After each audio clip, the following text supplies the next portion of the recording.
A lot of folks have traveled from Alabama to watch the Auburn Tigers here tonight. And here comes the captains coming out first for Florida State. There's your Remington winner, Brian Stork, their fine center.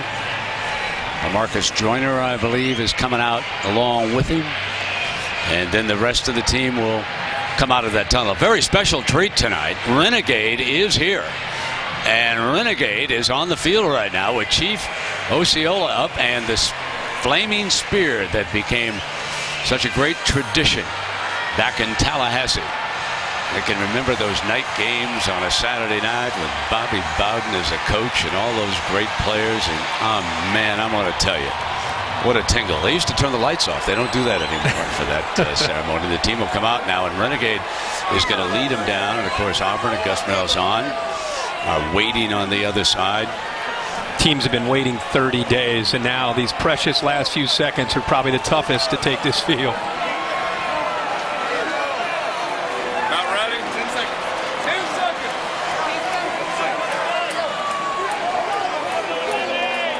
Time to bring the Tigers out.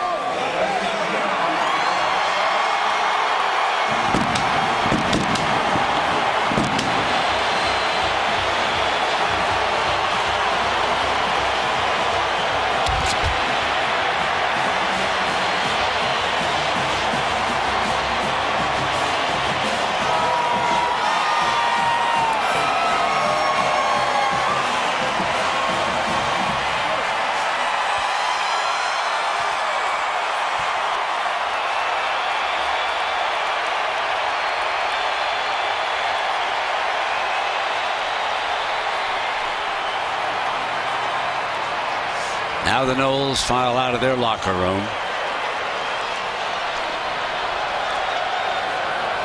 And we'll watch Renegade.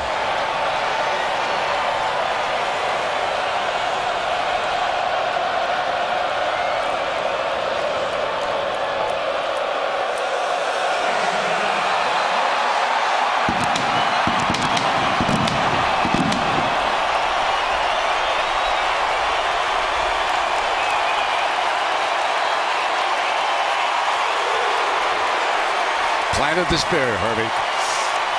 You wondered where he'd put it down on Sure this did. field.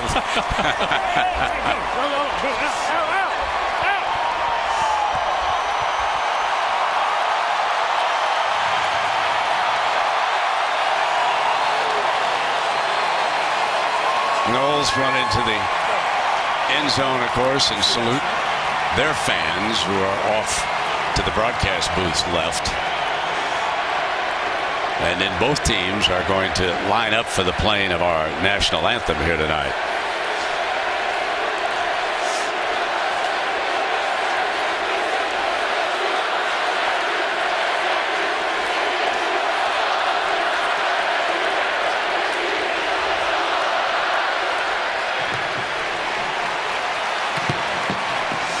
Well, Herbie, we get ready now for this showdown for the last BCS championship.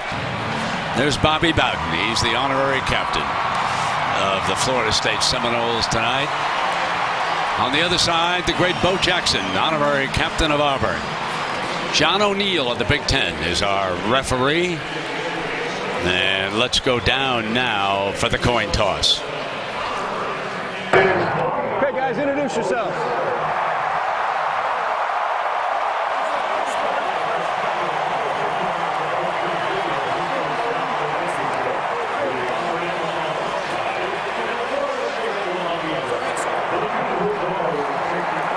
Congratulations on making it to the BCS championship game. Good luck tonight, okay? Guys, I'm flipping a unique coin. This coin has Auburn University logo on one side, Florida State University logo on the other side.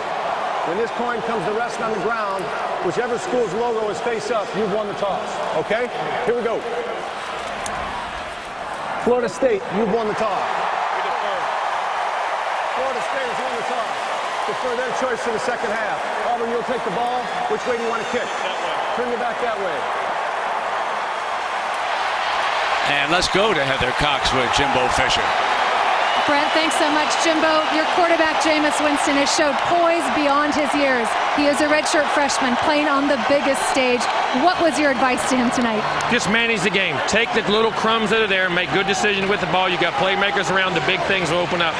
Just trust your eyes and react and take the open things that are there and don't try to force anything. Jimbo, enjoy every minute of it. Let's go across the field to Tom Rinaldi. Heather, thanks very much.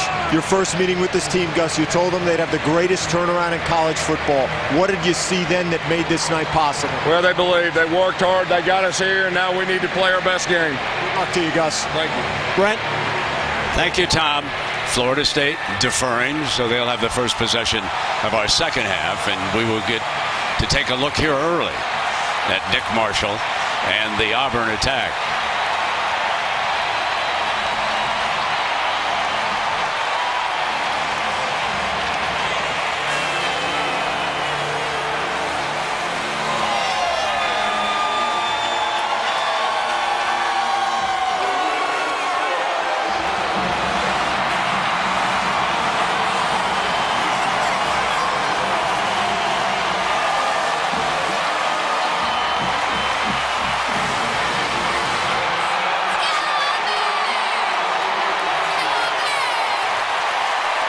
So Trey Mason will go back deep as one of the return men.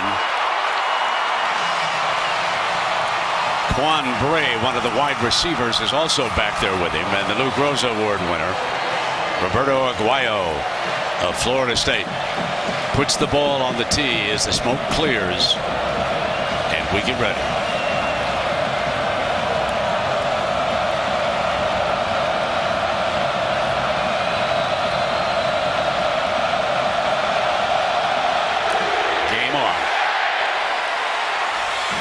Bray is told to stay right there.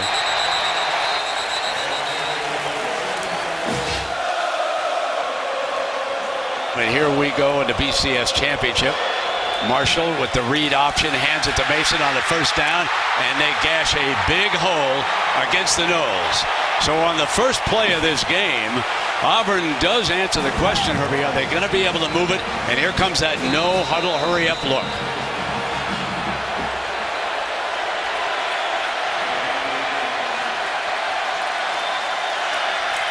Lewis in motion, and again it is Mason, and this time he's stopped by Telvin Smith. Big part of what Auburn wants to do is stretch this Florida State defense sideline to sideline and try to make them identify this jet sweep motion that they'll see so much. It's assignment football defending Auburn, and the trigger man, Nick Marshall, holds the key tonight to having Auburn having a big night offensively, not just running, but decision making on those reads. Mason in the backfield gets it again. 3 consecutive carries, and this is going to bring up a 3rd and long. And now we will answer our first question as to whether or not Malzahn in this situation is going to put it up or is going to stick with this relentless ground game. 3rd down, a big part of tonight's game. Gus Malzahn and Auburn want to stay in that 3rd to 3, 3rd and 4 range. In fact, they're one of the best teams in the country at 3rd and 3 or less. You get to 3rd and 4 and higher, it's a much different story. So we have our initial timeout of the game, and facing a 3rd and 7, it is Auburn showing some early jitters here on the first series. And a good call here by Gus Malzahn with all the jitters and all the buildup and hype of this game. You get to your first 3rd down, you don't want to make a crucial mistake that could cost you here. It's imperative that Auburn needs to get off to a great start. Florida State has dominated most of their opponents in the first quarter, and this is a big, even though it's early in this game, I think Gus Malzahn recognizing, it's one thing to try to convert, it's another thing to avoid a disastrous play. Leading receiver is number 18, Sammy Coates from Leroy, Alabama, number 18. He has been the preferred target of Nick Marshall, averaging better than 20 yards a catch when they get it to him. And tonight he's operating against perhaps the best secondary in the country, a secondary that has intercepted 25 passes. Also in that backfield now is Corey Grant has checked in. Play action. Deep, wide open, and dropped at the 30-yard line by Ricardo Lewis. He was wide open on the secondary bust by the Noles. And you could see miscommunication right here with Terrence Brooks. He and Telvin Smith are covering the same man, and prior to the snap, Telvin Smith is turning to Terrence Brooks and trying to get him out on the outside over the slot receiver. Nobody recovers Lewis, and I don't know if he just short on the ball or what, but he misses a wide open receiver and a touchdown. He did the same thing in the Iron Bowl against Alabama on the first series with an open receiver. Kenny Shaw awaits Stephen Clark's punt. Fair catch. At about the 23-yard line.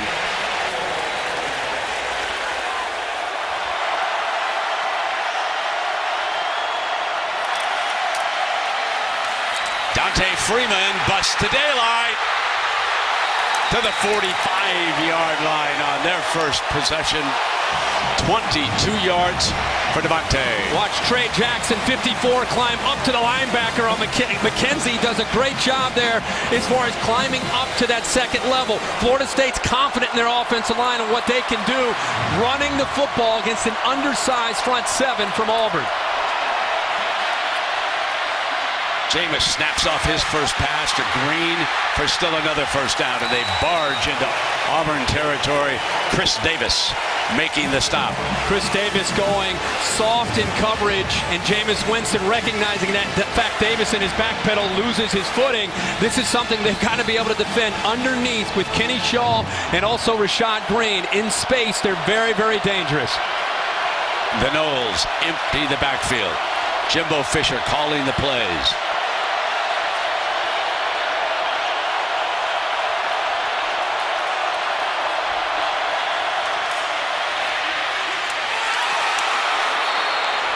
And then Jonathan Mincy with a fine play defensively for Auburn on that first down. And I think Jameis Winston very fortunate. He threw this football behind his intended receiver. And Mincy does a good job of jumping it. In fact, could have come up with an interception. It should have come up with an interception. That ball did not touch the hands there of Green at all. And they may have surprised him. Ellis Johnson is going to mix up coverages as much as he can to try to confuse the young quarterback. Now they're playing a little bit more press here on this play.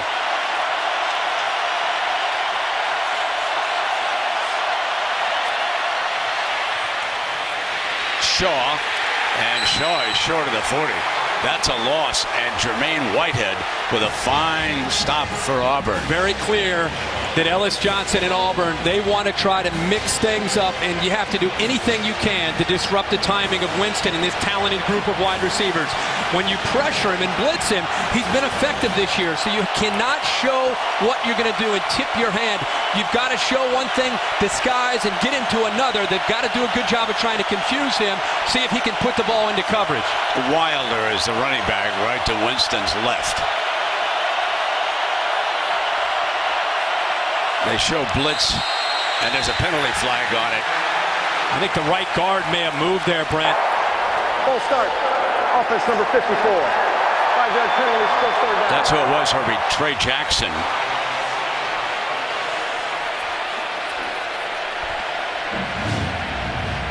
Yeah, I think he was affected by Auburn showing some pressure here right there.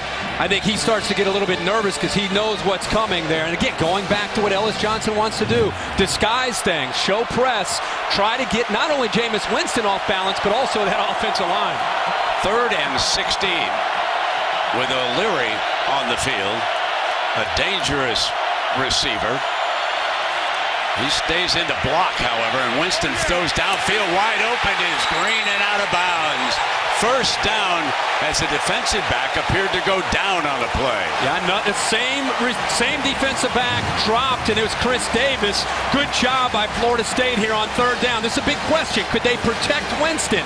You can see a wide open Rashad Green, but watch Davis here. He's dropping back, changes direction, goes down again. The second time on this series alone that Chris Davis has lost his footing, and he may want to change his cleats. Carlos Williams checks in as the tailback, and he'll get the carry here.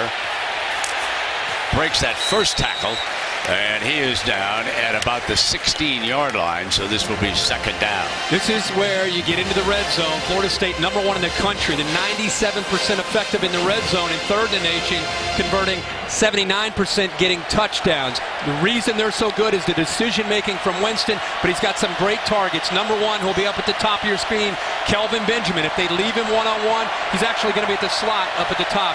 They leave him one-on-one, they'll try to get him the ball. Also, Nick O'Leary is very dangerous in this area as well.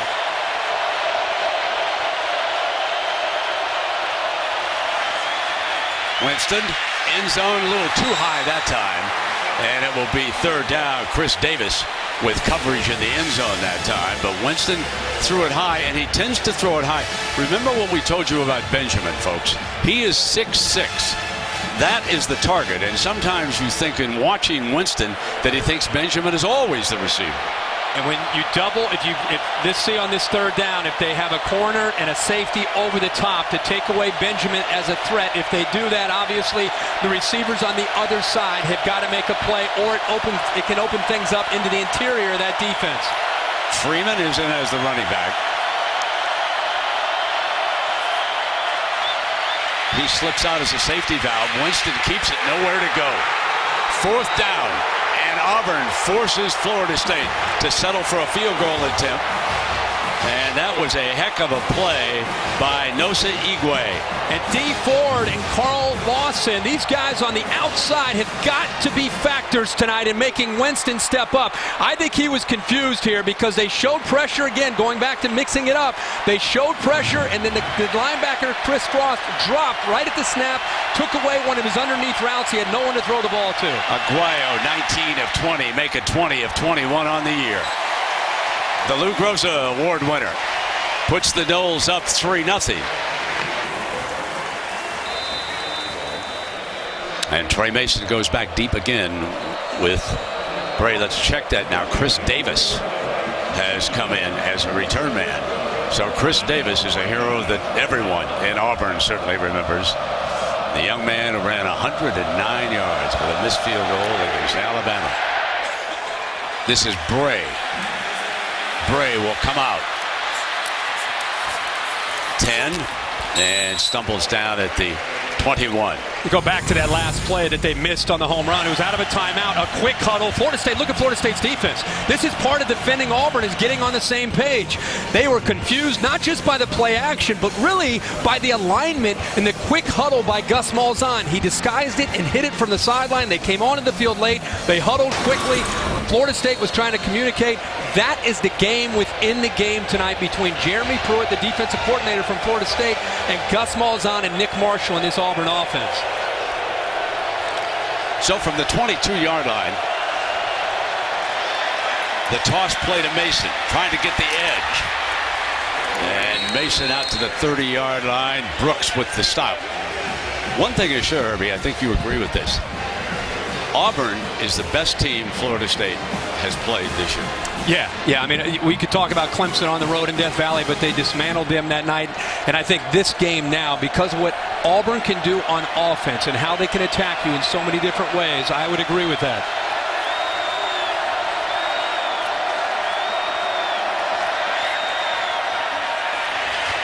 Not much doing there on that second down. This will be third and short. I think one of the things when you face tempo and you face this attack, when they do so many different things, is maintaining your edge.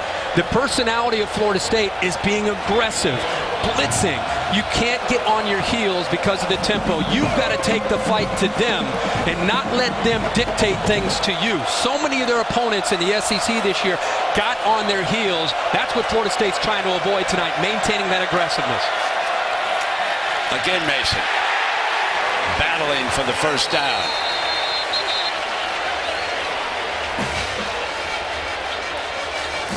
The offensive line for Auburn, very physical.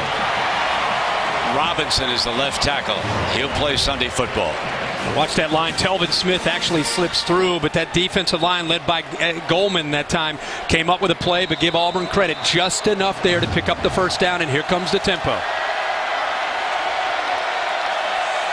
Marshall checking the sideline with the coaches.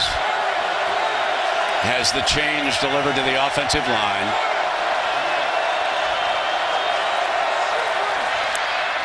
Deflected quick throw to the outside, and it is complete at the 39-yard line to Coates. And Nick Marshall looking over to get confirmation. This is one of those offenses we have a lot of moving parts. At the end of the day, the guy in the visor is making the call. He's getting his formations in. This time it's a quick huddle. They call these the fire alarms. See how close they are to the football? Watch how quick the offensive line will break out of that huddle and how quickly they're going to try to get this ball snapped before Florida State can adjust. Marshall steps away from Edwards, but not the second time. And the team has a penalty flag thrown on top of it. This could be intentional grounding. I don't think he got it back to the line of scrimmage. Offense number 14. Lost it down at the start of the foul. Third down. It was a relentless pursuit of Edwards. Yeah, they are getting in there quickly. Boy, Mario Edwards has had a great year. He's relentless in his pass rush, and clearly this was a intentional grounding. Nobody picked up Mario Edwards. I thought he might recognize Corey Grant in the left flat. He was wide open, would have picked up easily a first down. He didn't pull the trigger. He kept the play alive, and eventually Edwards got home.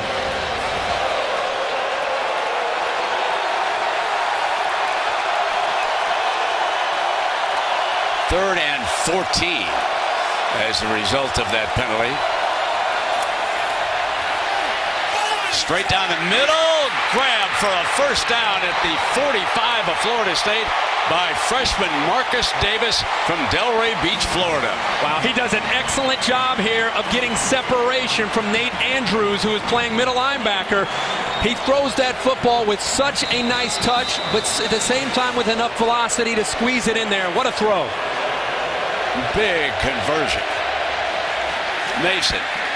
And he is swallowed by the right side of the Noles defense, but not before he picks up 4 yards. So that makes it 2nd and 6. And Auburn in this up-tempo offense ready to go again. Prosh is the fullback. And he's a good one. Here comes Mason. And I checked that. That was Marshall keeping the ball. And so Marshall did not hand it off. And he crosses the 40-yard line. Andrews stops it. You and I have to stay on our toes too tonight, not just Florida State's defense. You know what I'm happy of, Herbie, is that Auburn's wearing the white because it contrasts with that football a little bit more. And I think the linebackers at Florida State are pretty happy about that also. Look up here, nobody covering the slot receiver at the top. Mason goes incomplete. That'll bring up 4th down. There was pressure by P.J. Williams off the corner that time. They are bringing the heat on Nick Marshall. They're bringing a lot of pressure, especially when they get you to 3rd down. That's been the way Florida State has played defense all year. See the pressure coming from the left. They disguised it well. The offensive line slid to the right. It left Trey Mason back there to pick up 2 men. Can't pick up 2 men, and they had nothing to do there but to throw it away. If Auburn continues to be in 3rd and medium to 3rd and long, they will struggle tonight against this Noles defense. Always stay alert against Auburn. They're into Florida State territory with the 4th down, and they're going to go ahead and boom it. And this ball backs up on the 1-yard line. What a punt by Stephen Clark from Kansas City. He backed it up.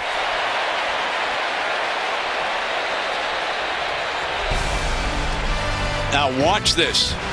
The reverse spin. And the young man did his job. Wilder now the running back. Coming out from their own 2-yard line. Winston's going to fire it incomplete. And it is 2nd down and 10. And if Davis changed his shoes, he was all over the receiver. At that time, Chris Davis with better footing. Much better job there that time of getting after the underneath routes. Again, Auburn doing a good job. They got to consider that last possession a win, holding Winston and the Noles to a field goal down in the red zone.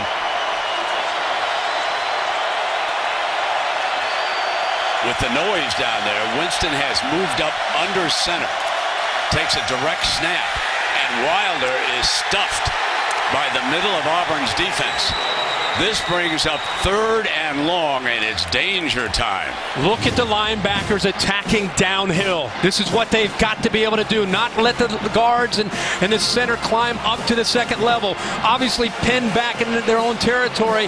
Pretty good idea what Winston might be doing under center. They attack downhill, and they get them now to 3rd down and long. And this is where D Ford 30 and Carl Lawson, the true freshman, the 2 defensive ends, are going to try to get after Jameis Winston. Abram off of Jimbo Fisher's bench to help protect. Auburn determined to get heat on the Heisman Trophy winner. Snaps it off. Benjamin incomplete.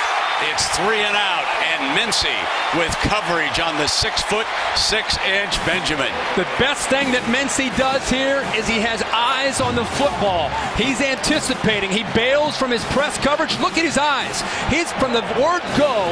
He had his eyes turned and looking at Jameis Winston. The reason that's important on 3rd down is he knows when he needs to break on the football. It's a mismatch with size. He's only 5'10" against 6'5", but he broke on the ball early and made the play. Kason Beatty from his end zone. Chris Davis awaits. He's got to return. Up the middle, up the gut. To the 24-yard line where it's 1st and 10. And Auburn within striking distance. And Brett, let's go back to the punt by Stephen Clark, who pinned him inside the 1-yard line. They show the direct snap off to Lewis on the outside, and he is out of bounds. Brett, they lined up Greg Robinson, one of the best left tackles in football, out wide with the receivers, trying to give him a better blocker. Again, one of these little wrinkles from the Auburn offense. 2nd down and 8.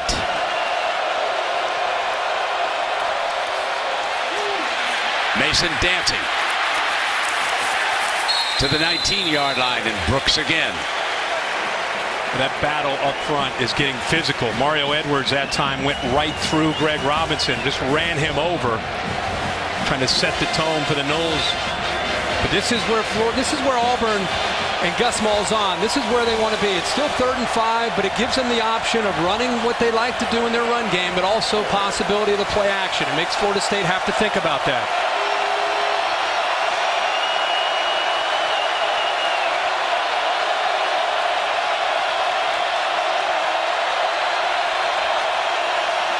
Marshall fires again for another 1st down at the 13-yard line.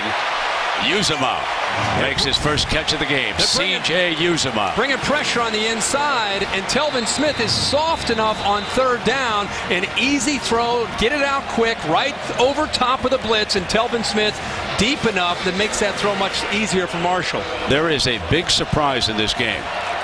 Auburn has come to throw the football. Marshall is 4 of 6 for 41 yards here in the early going.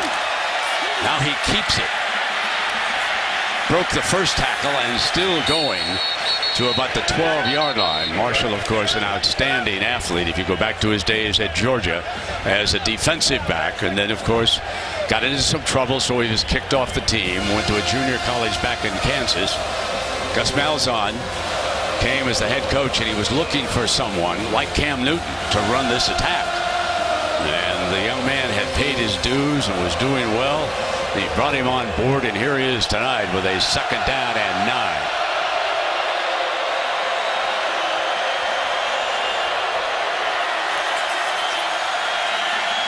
End zone, incomplete. That was a jump ball, and Ronald Darby, the fine nickelback for the Noles, was all over it. I think Sammy Coates got some separation from Darby. The ball just is late. And with the ball being late, it gives Darby enough time to come back to the football. Coates initially gets behind him, but you see the ball is thrown back, and Darby is easily able to locate the football and just knock it down.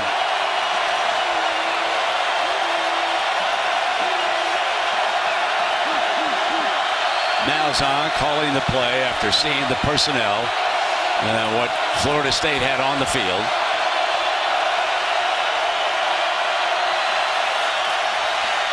Drops it off to Mason. End zone, our first touchdown. Trey Mason hits pay dirt for Auburn.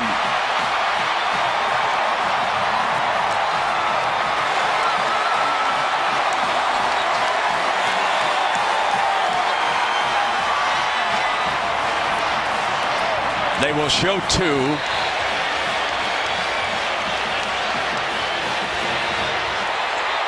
Now they will switch back into their regular kicking formation, and this is Cody Parkey who will kick this. He's a young man from Jupiter, Florida.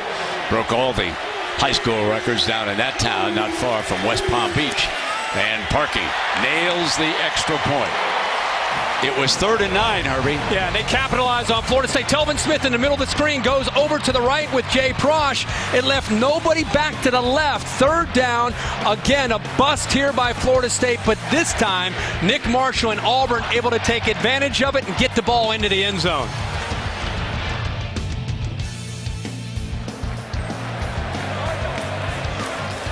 And a story for the first time since September 28th against Boston College, or 583 minutes, 42 seconds.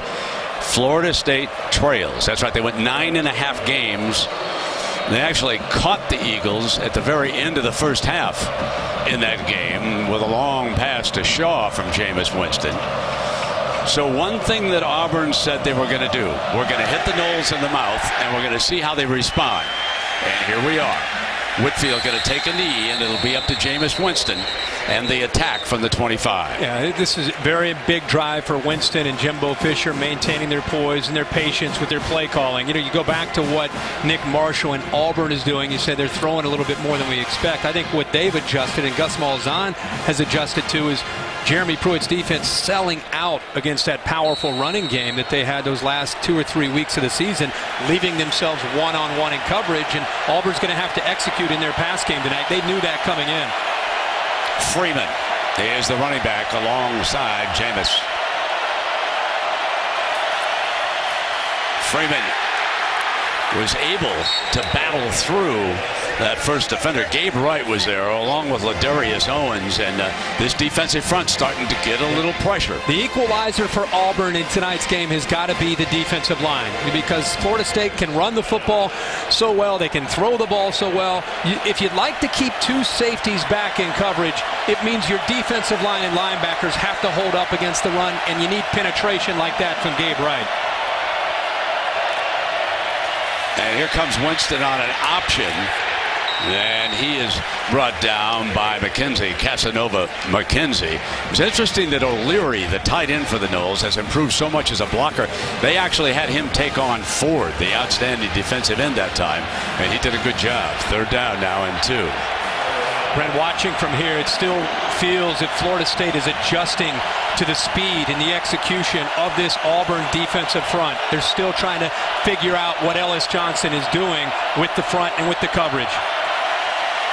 Again, it's Winston under Ford pressure, and down he goes with a sack. This was the game plan, Herbie, that Ellis told us about. We've got to get Winston on his back. Yeah, they get him to 3rd down, and this is where they're so confident. We talked about it the first series, how important it is for their defensive ends. He's right here. He doesn't bite on that at all. In fact, he gets in there so quickly, Jameis Winston did not have a chance either to throw it to O'Leary or dump it down to his back. Perfect execution, well-prepared Auburn defense there on 3rd down. Remember now, Chris Davis is back on this punt. He just had a 22-yard return to set up the first touchdown for Auburn. They ran into Beatty. There's the flag. If it's running into the punter, it won't be enough to give him a 1st down.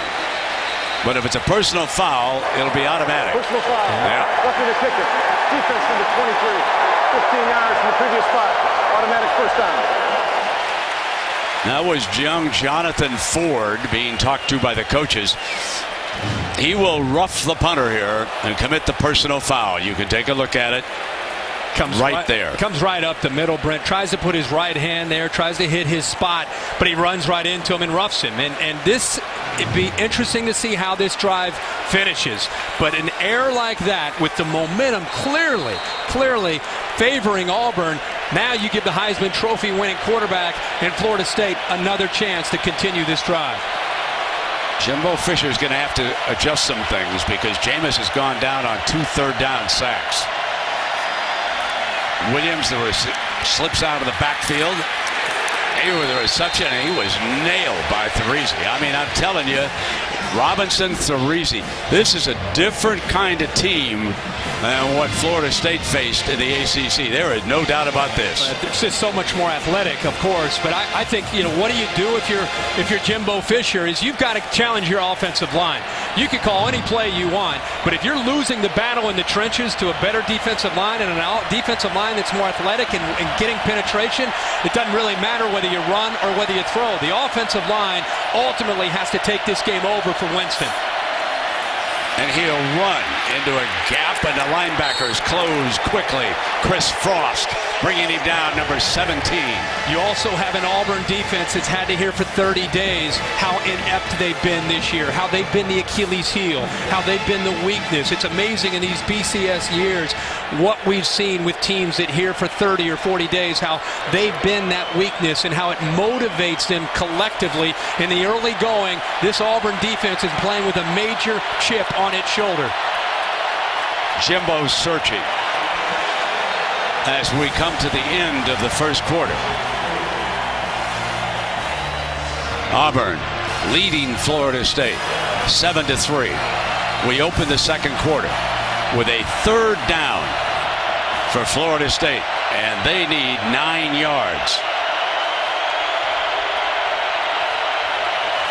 O'Leary trying to slip out. Winston goes the other side, and it was deflected by Davis. Davis on Green knocked it down. Auburn right now getting pressure. They blitz. They leave their corners on an island, and Chris Davis gets physical. Eyes on the football, knocks it away. And I'll tell you right now, Mency on one side, Chris Davis on the other, holding up very, very well in man-to-man coverage. And at this point, Florida State now 1 of 5 on third down. Beware of a team when everybody says they can't do something. They could not stop Kelvin Benjamin. He hasn't caught a pass in this game.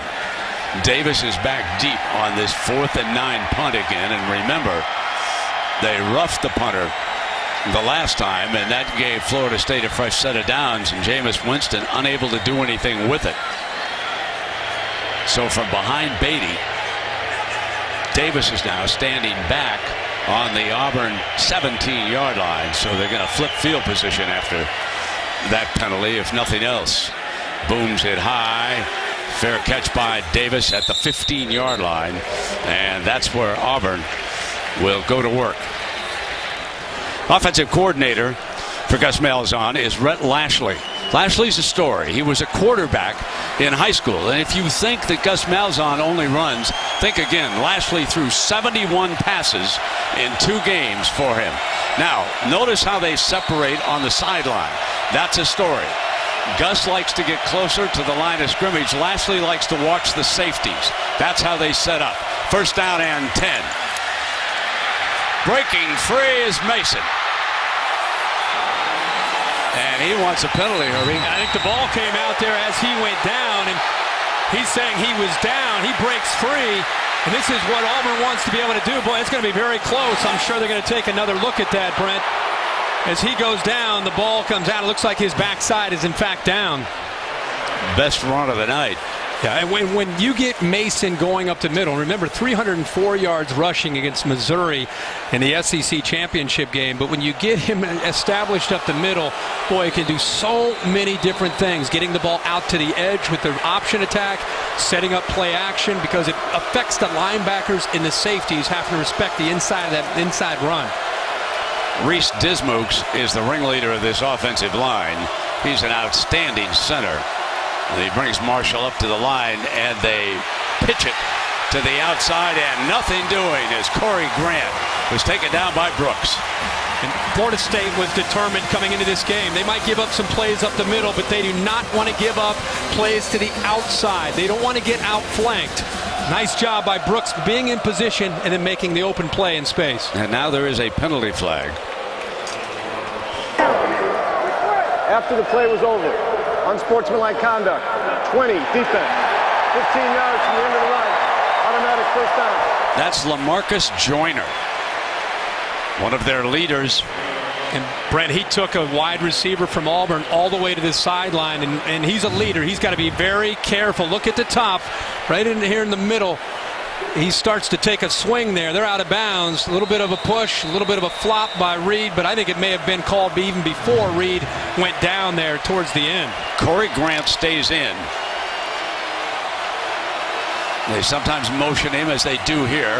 Play action, fire wide open in the middle. In a foot race is Melvin Ray. Touchdown, Auburn. A 50-yard strike. And again, Gus Malzahn has found a wide open middle against Jimbo Fisher's Florida State Seminoles.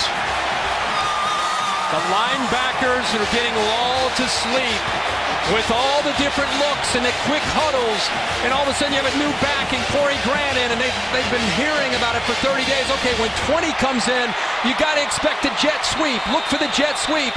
They got lulled to sleep. Gus Malzahn and Rhett Lashley break a tendency, and they get the ball behind the coverage to Melvin Ray. Cody Parkey tacks on the extra point. 85 yards. 3 plays for Auburn of the SEC. And Corey Grant is right here. For 30 days, they've heard when 20 comes in, get ready for this and get ready for the running game. Here's Ray, who gets behind him. But watch the Florida State linebackers. They get lulled to sleep right here. They're so caught up in the running game, they lose track of what can happen behind them. And that's an easy throw for Nick Marshall. Well executed for the Auburn Tiger offense. And they, right now, have this Noles defense on its heels and confused. There's some folks who love the favorite. They're a little uneasy right now.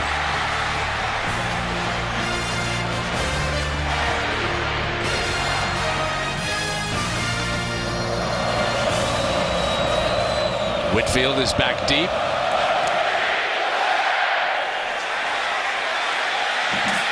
And he's going to come out to the 21-yard line. You know, the average margin of victory for this Florida State team is 42 points. It's one thing to be kind of that it quarterback when things are going well. You won the Heisman as a freshman. Now is when you need to step up and be a leader, challenge that offensive line, get them to help you. Obviously a long way to go, but this is when we really find out about who Jameis Winston is as a competitor and a leader of this team. Backup Rushman on the field for Auburn. They continue to rotate, and they've got some talented freshmen on this team. First down, Winston fires for Shaw, incomplete, and the safety was coming over. He basically threw the double coverage, and Teresi was right there. So there is the offensive line led by Stork, Matias and Jackson, Hart and Irving. Each of these fellas won some kind of a postseason honor in the ACC or nationally. Stork, of course, the Remington winner, and Irving was voted the best lineman in the ACC. So it is second down and 10. Showing pressure. They back out of it. 4-man rush. Winston high and incomplete. They got what they wanted, and it's third down and 10, and the freshman is struggling. The last play, they disguised pressure and brought it, and he struggled to be able to throw with accuracy. This time they get it. They put a lot of pressure on him, and then they drop back. They're doing such a good job of mixing it up. You know, the last 9 attempts that he has, 1 of 7 with 2 sacks. Now Ford back in. D. Ford into stand-up in position on the left side as they shift and they draw a false start. They pick up 5 more yards. Offense number 35. Just a basic shift. And the team that is rusty and not playing well at all is the big favorite, Florida State. There's Nick O'Leary, the big tight end. A miscue for Florida State. You and I have caught a lot of games in this stadium. There are so many Auburn fans at that end of the field. You'd think we're at Jordan-Hare. It is loud and difficult to communicate for Florida State's offensive line, and I think it's adding to the confusion of what they're dealing with as an offense. Third down and 15. Williams and Freeman are in as the running backs.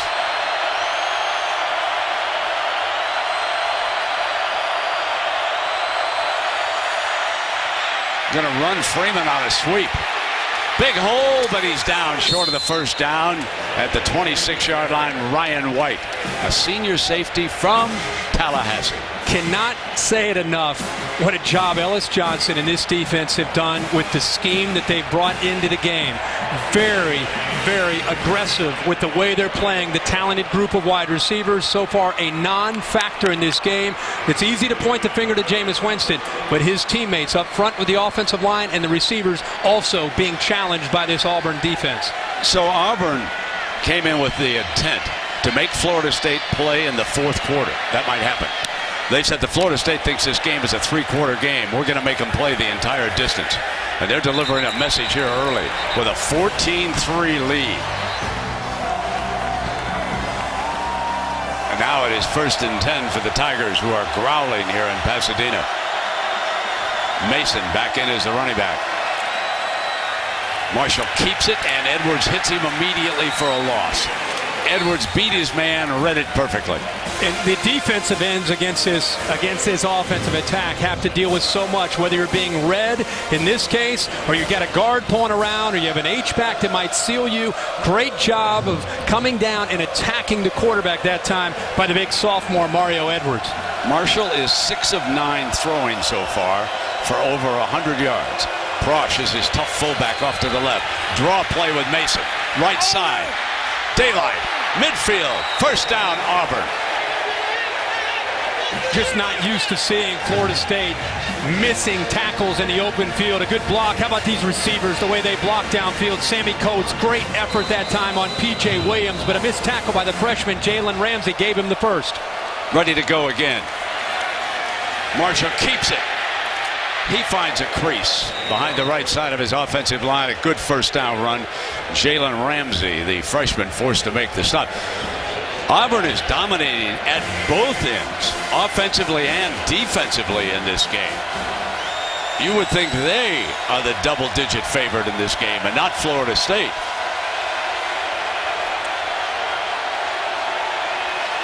Malzahn has never coached out of a press box. As an offensive coordinator or a high school coach, he never, ever went upstairs. He doesn't know what it's like up there in a coach's booth. Play action. Fires too high and incomplete, and his receiver was covered that time, and he was looking back at Uzomah. Interesting, you brought up earlier Gus Malzahn and Rhett Lashley. One at the line of scrimmage, and that's Gus Malzahn on the far left.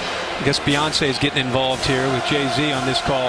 And then down the field about 15, 20 yards, you have Lashley, the offensive coordinator. And every time his quarterback looks over to the head coach is talking to the coordinator and saying, what are you seeing in coverage? They're communicating and then eventually getting the call back out to Nick Marshall. 3rd down and 2. Marshall keeps it. An easy first down. And he's pushed out of bounds hard on that far side by Darby. 1st down and 10. Here comes Mason. A punishing runner, Herbie. When I looked at the tape of the Missouri game, I just couldn't believe that he rushed for better than 300 yards. We had seen that Missouri defense. That's pretty good. Their style played right into the hands of what Auburn wanted to do, but he has such patience. Good low center of gravity, lateral quickness, fits perfectly into Gus Malzahn's offense and what they try to do, and I think complements Nick Marshall and his quickness to the edge very, very well. And oh, by the way, he carried it 46 times. Marshall keeps it, runs away from Edwards, who catches him from behind, and that stopped him from picking up the first down. So it's 3rd down and short. And Edwards has just been a different player this year. Last year he came in one of the most highly touted defensive players coming out of high school football, but he was in and he was overweight and had to sit behind some very talented defensive ends. You know, he went from 305 down to about 275 this year and has made such a difference by dropping the weight and playing with so much more quickness there off the edge for the Noles. So defensive coordinator Pruitt is allowed to sub the Noles because Auburn brought substitutions onto the field. When you work against the hurry-up, that's what you look for. And Mason batters straight ahead. Jernigan, one of the best interior linemen of the country, Timothy Jernigan, is right there. But again, they move the chains. Here comes the hurry up. You're getting caught up in the running game. Sammy Coates is alone up at the top. They love him when he gets in one-on-one coverage. He's up against P.J. Williams. Lewis, the motion, and there was a flag prior to the snap. The line judge coming over to tell John O'Neill what the problem is here. Encroachment, number 1 offense, lined up in the neutral zone. 5-yard penalty, still first down. And that is Reed, wide receiver, guilty on that play. So that'll make it 1st and 15, and the ball will be brought back to about the 27-yard line. This Auburn offense, number 1 in the nation coming in as far as their ability to run the football. And tonight it's been a much more balanced attack. We're seeing Marshall throw the ball as we've seen earlier this year when teams have loaded up against the run. There's Mason on that draw. So it'll be 2nd down and long. Terrence Smith, and we haven't mentioned these linebackers' names very often here so far. Telvin Smith, Terrence Smith, Christian Jones. They've had a little bit of a difficult time out here against this pace and this punishing running game, and some of these linemen have been getting to the 2nd level on them. And you see Florida State's defensive linemen hands on their hips. This is the 10th play of this drive against tempo. It really can affect the defensive linemen and how well they play up front. This is huge from a Knoll situation. Down already 14-3.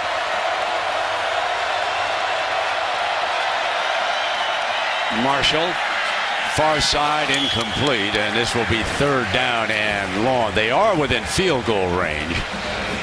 Brent, that was a miscommunication with Sammy Coates in the quarterback in reading coverage and adjusting your route based on what you're seeing. He sees the man, but what he doesn't see, Coates, is a safety over top. There's no way the quarterback's going to throw that with Jalen Ramsey there at the end coming into the picture, sitting back there. So he tried to throw it underneath, and Coates ended up not reading the coverage the correct way. Yeah, they need to reach the 13-yard line here for a 1st down.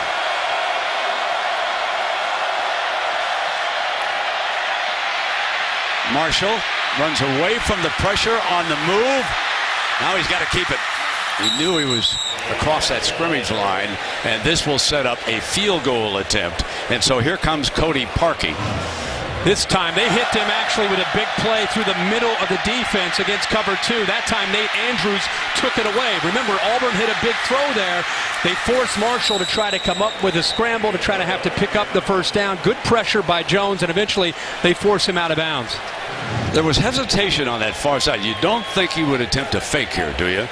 It is 4th down and 3. White is the holder for Cody Parkey. And by the way, his high school snapper from Jupiter, he's the snapper for the other team, Florida State, tonight. So here's Parkey. Uh-oh, outside. Misses the 33-yard attempt. No good. He's now 14 of 20 on the year, and Florida State catches a break. Something that they need to try to change the complexion of the football game. Slid it to the right.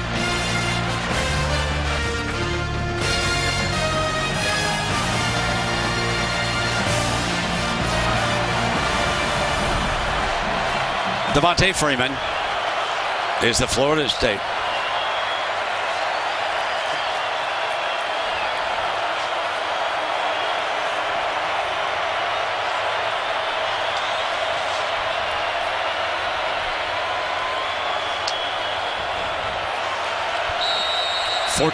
Auburn over Florida State.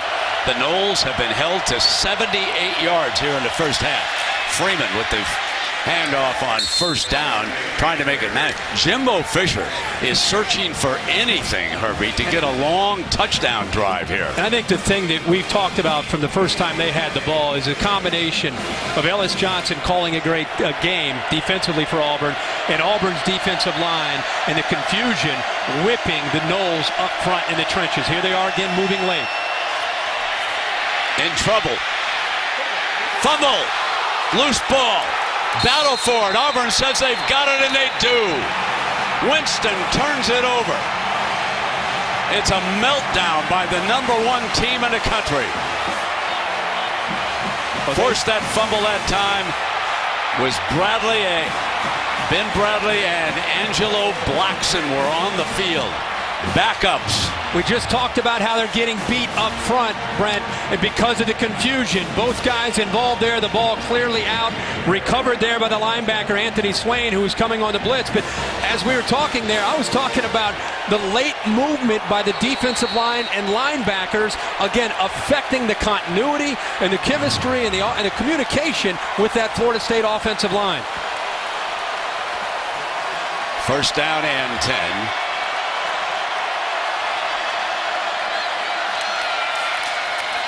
Mason picks his way to the 25-yard line. Goldman with the stop. Go back to that play. It looks like a four-man front, and then all of a sudden they end up moving and shifting right before the ball snapped. The linebacker, Anthony Swain, walks up over the B-gap. They show pressure, and they bring it. And again, they got to him that time. Straight ahead, and this will bring up a third down short of the 20-yard line. Remember, just moments ago now, Auburn missed a field goal, and now they've got it back. Gus Malzahn doesn't want to settle for another field goal right now. But he's got a big third down for Nick Marshall as Winston attempts to figure it out here on the near side. Constantly changing their personnel groupings, formations, forcing Florida State to communicate and try to stay on par with the different personnel groups coming in. Marshall. Great grab here by Bray. Picks up the first down. Marshall continues to impress with the ball in the air. He's the best thrower of the night, not the Heisman Trophy winner. And how about the catch that time by Quan Bray, who's been a really nice slot receiver for this offense. But look how open he is. It's a great throw by Nick Marshall, but a better design by Gus Malzahn and Rhett Lashley to get him open in the flat there on third down. Terrific performance by these two offensive guards, Slade and Kozan, holding the fort. Mason picks his way behind them down to the 5-yard line on that first down. There's the patience and that lateral cut right there. He doesn't lose any of his acceleration.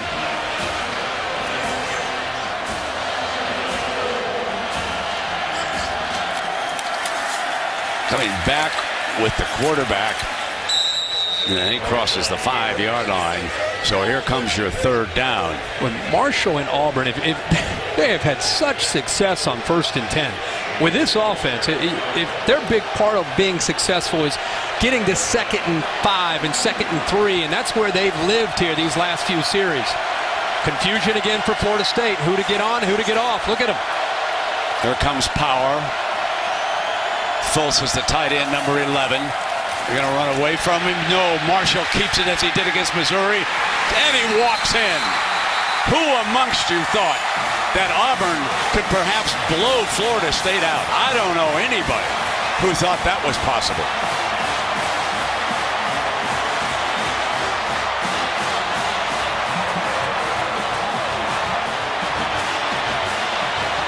This is a great performance by athletes and a coaching staff.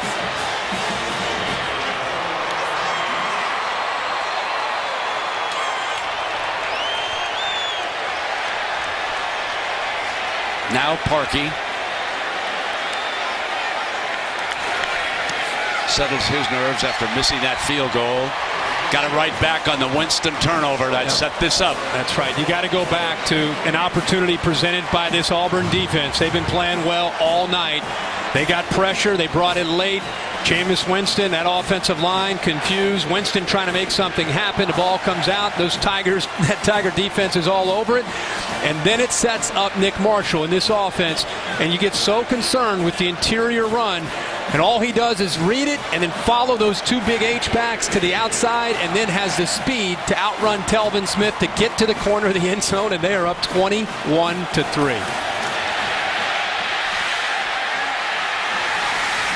Now Gus Malzahn celebrating still another touchdown. He likes to say, boom. And that's exactly what happened. Let's go down to Tom Rinaldi. That's not only what he said. Seeing his players come off, he said repeatedly after that drive, we're better than they are. We're better than them. Exhorting his team to continue to press the foot on the pedal. Brent? Tom, I can hear behind you, SEC. Looking for their 8th straight championship. And how about the state of Alabama? How about that? They would have 5 of them. 3 for the Tide and 2 for the Tigers. But we still got a long way to go. There's still a lot of talent out here, so hang on now. Whitfield looking to give him a spark, and he's dangerous on the return. 25, 30, and slipped. Brett, I'm glad you brought that up because it's 21-3, and people in the South and down in the SEC are excited because of what Auburn's doing. But this is still a Florida State team that has the ability to strike and strike quickly.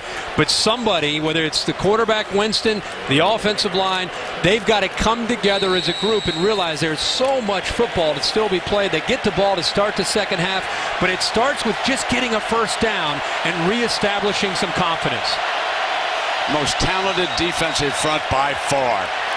They are forcing one mistake after another against the Noles. Number 75. 5-yard penalty, still first down. And they're still in that area of the stadium where the crowd's affecting. That time it's the left tackle, Cameron Irving, who jumps a little bit too early.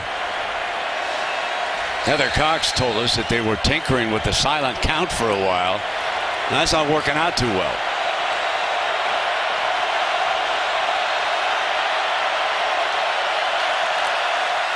And they come back with a running play with Williams, a converted safety. And Williams is out to the 35-yard line. We've talked so much about the athletic ability of Auburn tonight, Brent, on this side of the ball. The other thing that you've got to mention is the way they have been on the receivers from Florida State. They have 16 yards after the catch. That's an area that they have made a living this year against defenses. And Jimbo Fisher wants to keep it on the ground with Williams to the 40-yard line, and Jake Holland, linebacker from Pelham, Alabama, brings him down. And so here comes another third down, but it is quite clear right now that Fisher wants to take it out of Winston's passing hand and see what he can do with the run game here. Now they'll have him back in the gun. And this time he will throw again. Dropped. So just when they get a receiver open, Green drops it on the cut, and that would have been a first down. It all seems to go hand in hand in these games with so much pressure, and all of a sudden you're in uncharted territory for Florida State. You think about Winston pressing. How about the offensive line jumping at times and having an illegal procedure? The receiver as good as Rashad Green, one of the best in the country. An easy first down, the ball slips through his hands. It's mistake after mistake after mistake, and you've got to give Auburn the credit for creating the intensity in this game and forcing these miscues by Florida State. So Davis goes back again, and Beatty punting. A fake. And they bring an end around off of it, and they're going to get a first down with Williams. So looking for something to happen, Jimbo Fisher whistles up the fake punt. And let's see if that gives his team a lift. Brent, I'm with you. I think they're looking for something to try to spark their team. Here he is out here.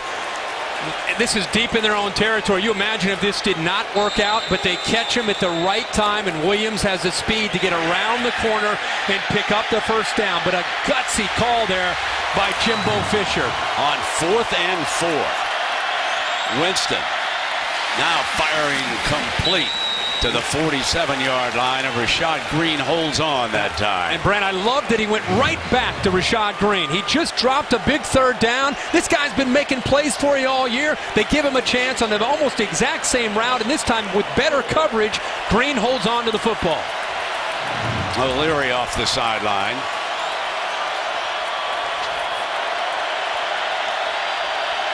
So the big 4 of receivers are out there for Winston.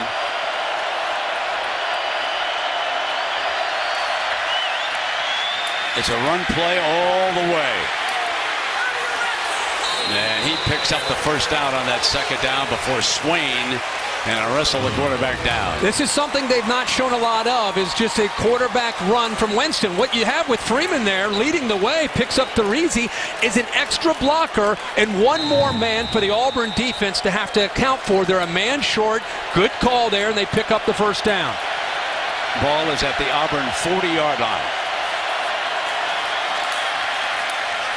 Complete. And he hits Wide receiver Green again. Davis with coverage. They're getting the ball out of the hands quicker now with Winston, and it's a crossing route against that man coverage.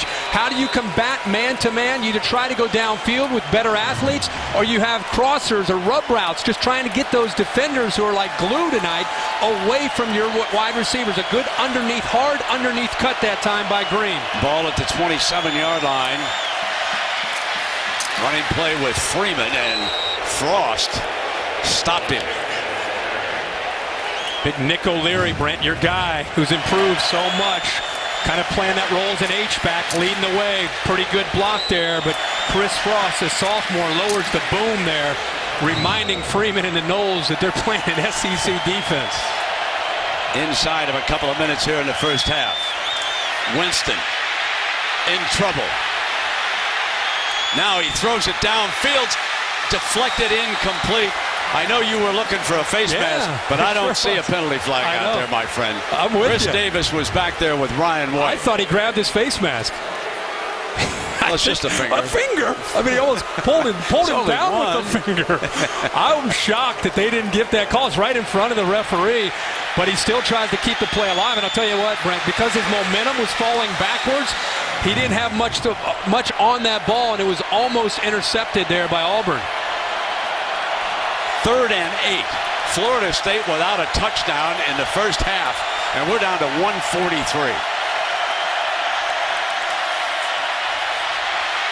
Takes off. Slips a tackler. 10, 5, out of bounds. First down and goal.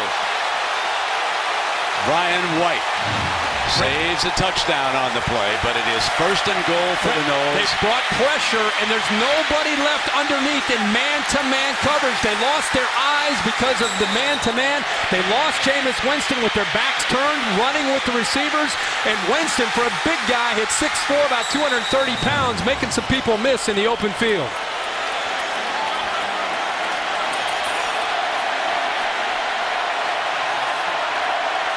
It's a big drive. They score here. Remember, they get the ball to start the second half as well. Freeman, touchdown, Florida State. What they needed, and remember what it came off. A fake punt on 4th and 4, kept it alive, and who knows, that could be a game-saving drive. Brent, not only was it a gutsy call by Jimbo Fisher to pick up the first down, but as you can feel in this stadium, it changed the momentum of the football game after Winston ends up taking this team down and putting the ball into the end zone. Aguayo. Touchdown. That ruling is under further review. So they're going to take another look at it here upstairs in instant replay. I didn't think watching it live that there was much of a question, but let's take another look and see and make sure that Devontae got across the plane before the knee's down. I think it was back about 3 yards where his knee, right there, but a little further back. I mean, it's a touchdown, but I think that's what they might be taking a look at.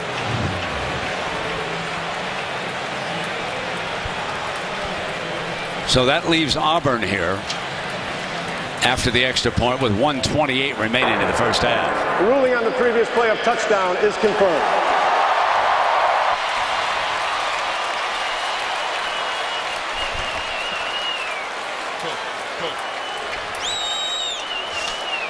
Jimbo continuing to coach up his freshman, who after that fake punt led his best drive of the night.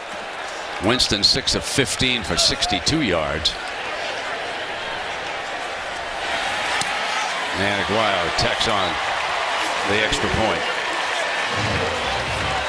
Go back to what you've been talking about, Brent. 4th and 4, and look in their own territory. Carlos Williams gets just enough with his speed to the corner to pick it up, and at Jameis Winston, a big play here as they blitz him. They've had success doing that. A little stiff arm, a little move in the open field. Florida State's deep inside Auburn territory, and they capitalize. 11 plays and 66 yards, a touchdown, changes the complexion of the game, and also, Brent, it gives this young quarterback and this young offense some confidence that they can move the ball against Auburn.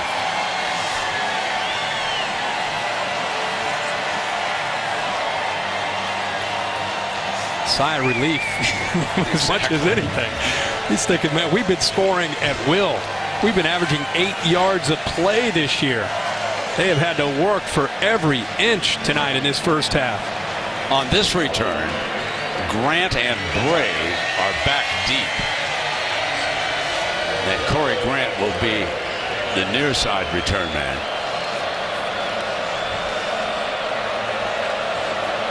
.128 remaining in the first half. It's 21-10 Auburn.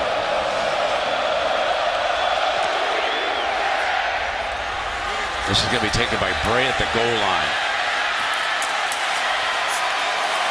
Breaks it out. Nice return to about the 28-yard line. First down and 10. Mason is out to the 34-yard line, and he's rushed now for 89 yards. Telvin Smith making the stop. I'm watching Gus Malzahn, and he's still in hurry-up mode. I mean, they have 2 timeouts. Just about a minute to go here in the half. Let's see what he does here on this second half. No reason to think about it. You could be pretty content with an 11-point lead against this Florida State team. Mason again.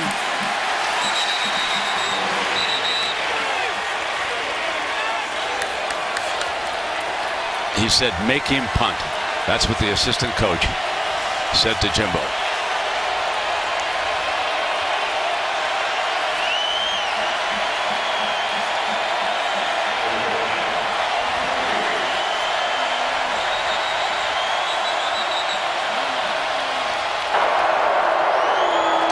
Second timeout charge to Florida State. Their second. With a quarterback and with a passing game like this, I'm a little surprised that he let it go all the way down. I think you read the lips there of the assistant. They just so say, you got to call it right away. I call it right away because as soon as he says make him punt, you turn and say get the timeout. Make him punt, and also who knows, with the possibility of your quarterback and your receivers, maybe they can make a play and maybe get the field goal range. Herbie, the story of the first half is Auburn. Clearly, I mean, this is an unbelievable performance.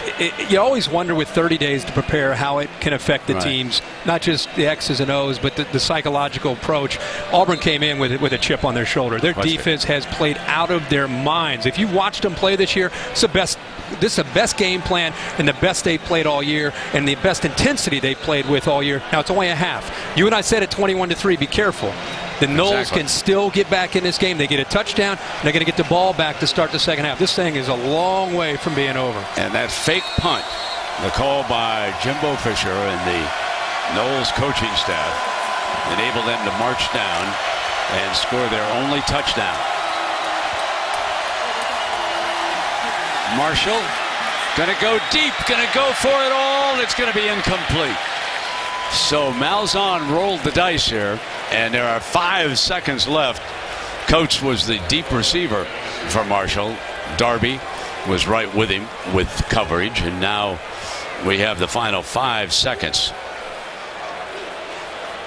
Well, Nick Marshall does not get the credit that he probably deserves in throwing the football, and we've heard a lot about that this last month. He threw for 113 yards, 2 touchdowns in the first half. We knew his arm would be a factor if the Auburn team was going to move the ball and score. Now you wonder if the Noles will go all out here on Big Stephen Clark's punt.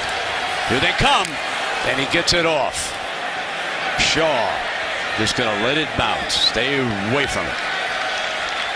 As the first half comes to an end, and folks, the first half is a story because for the first time this season, Florida State trails at halftime. Let's go down to Heather Cox. Brent, thanks so much. Coach, how did that fake punt on 4th and 4 and the ensuing touchdown change momentum and confidence for you guys? Well, we had to. We lost momentum in the game. We had to gain it back. We had to do something to make a change. And our kids are relaxed now, and they're playing ball again. That's just a matter of going out, blocking, tackling, doing the things we do. Like I say, we're down 21-10, but I like where we're at. I mean, we got the ball coming out. We get some points. We're right back in this ball game. It ought to be a great second half. Jimbo, thank you. Let's head over to Tom with Gus. Heather, thanks very much. Gus up by 2 scores heading into the half. Why have you been so effective on both sides of the ball? Well, our defense is playing lights out. We missed a couple opportunities down here. Of course, they had the fake punt right there, and it cost a touchdown. But I like where we're at. Second half, we're going to try to wear them down. Good luck, Gus. Appreciate it. Brent? 232 yards of offense for Auburn. 156 for Florida State. 21-10 at the end of the first half here in Pasadena. Jameis Winston and the Noles offense will get the ball to start the second half. So a very important series for both of these teams coming up here in the second half. And remember what we told you at the top of the broadcast. Auburn's goal was to make Florida State play a fourth quarter. The players telling us that every time they put on the video and took a look at the fourth quarter when they were watching and scouting Florida State, it was all the second and third teamers. They were never forced to play a fourth quarter. Auburn's goal tonight, get them into the fourth quarter, get the pressure on them. We've been through the pressure cooker. Let's see what happens to Jameis Winston. And on top of that, Gus Malzahn saying to Tom Rinaldi, hey, we want to wear him down in the second half. So not just taking him into uncharted territory, also that's what Auburn does with their style of offense. They like to try to challenge you as far as the conditioning with the tempo. They usually start to pull away from teams in that second half. So it'll be an interesting battle here these last 30 minutes. Ball on the tee for Cody Parkey of Auburn. And away we go. Taking a knee, and the ball will come out of the 25. We check in down below with Heather Cox. Brent, Jimbo Fisher in the locker room was very upbeat, telling his team, this is what you're going to remember forever. Make sure it's going to be the way you want to remember it. He also talked about trying to hurry things up a little bit, being more aggressive here in the second half. Then he huddled his team up right as they took the field and said, believe. Now, guys, there was some talk that Jameis Winston might have been limping off the field into the locker room. I can report he did not receive any medical treatment in the locker room during halftime. All right, Heather, thank you. Florida State opens with two running backs. Williams and Freeman are alongside the quarterback. And they start with Devontae Williams, so they want to muscle up and see if they can get a little power running game going here. You take a look at the first half, at how things look for the Noles. Look at what they were averaging coming into this game. And those are season averages in the first half on the left. Gives you an idea of what they've been able to do this year and how much of a shock they were in probably when they were listening to the halftime adjustments to Jimbo Fisher. But they have a long way to go, maintain their poise, and they got to run the football. Blitz works. The blitz was called by Ellis Johnson, and they got there. McKenzie. Well, they've been doing this the entire game, mixing up their looks, bringing the pressure. This time it's right here, and he just shoots through. And look at when he comes. He times it up perfectly and takes, his responsibility there is the quarterback. He can allow the defensive end D Ford and others to take the running back on the other side. He had the quarterback, and he takes Jameis Winston out.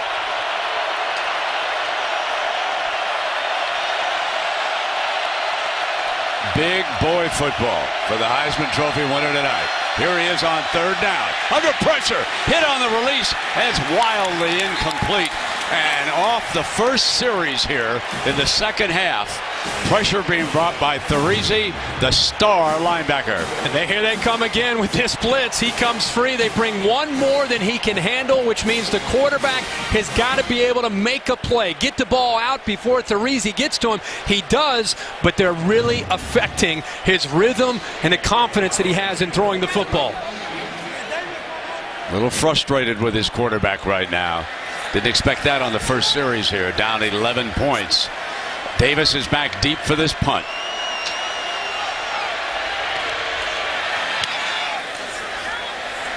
Beatty hangs it high. Fair catches the signal. Fumble! And Davis dives on it quickly. Boy, very, very close to that ball getting away from Davis. Christian Jones down there. That ball almost popped right into the arms of Jones, but Davis, the hero from the Iron Bowl, does a good job. That ball gets up. Good job of maintaining his focus and bringing that ball in. Look how close Christian Jones was to coming up with a big turnover there for the Noles. First down and 10.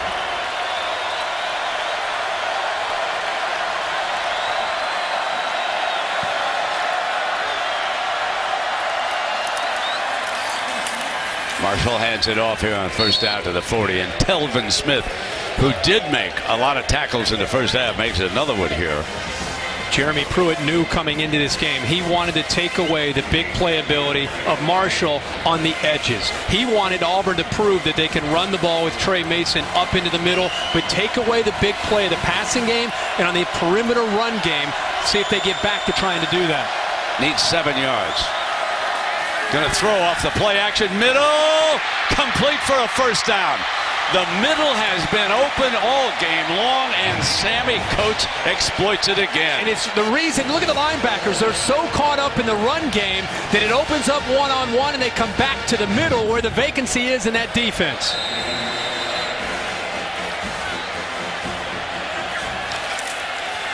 Quick pitch to the outside, and Bray stumbling, beats the first tackler, and winds up picking up about a couple of yards on that play with Nate Andrews, the freshman from Alabama, actually on the play over there for the Noles. You know, Sammy Coates makes that play, Brandon. It's such a big battle back to the boundary, the short side of the field with Sammy Coates 18 and P.J. Williams. They've been going one-on-one the entire game. Williams that time gave up more of a cushion, and it gave an easy throw there for Marshall. Marshall, a wonderful story. After leaving Georgia and having been a defensive back, going back to his high school quarterback days at JC, firing deep toward the end zone, incomplete, and no penalty flag is thrown. No penalty flag on that play. Ramsey with coverage. But watch the eyes here. He just turned. It's the first mistake we've seen Marshall make. He just turned and threw it. Didn't look at the coverage.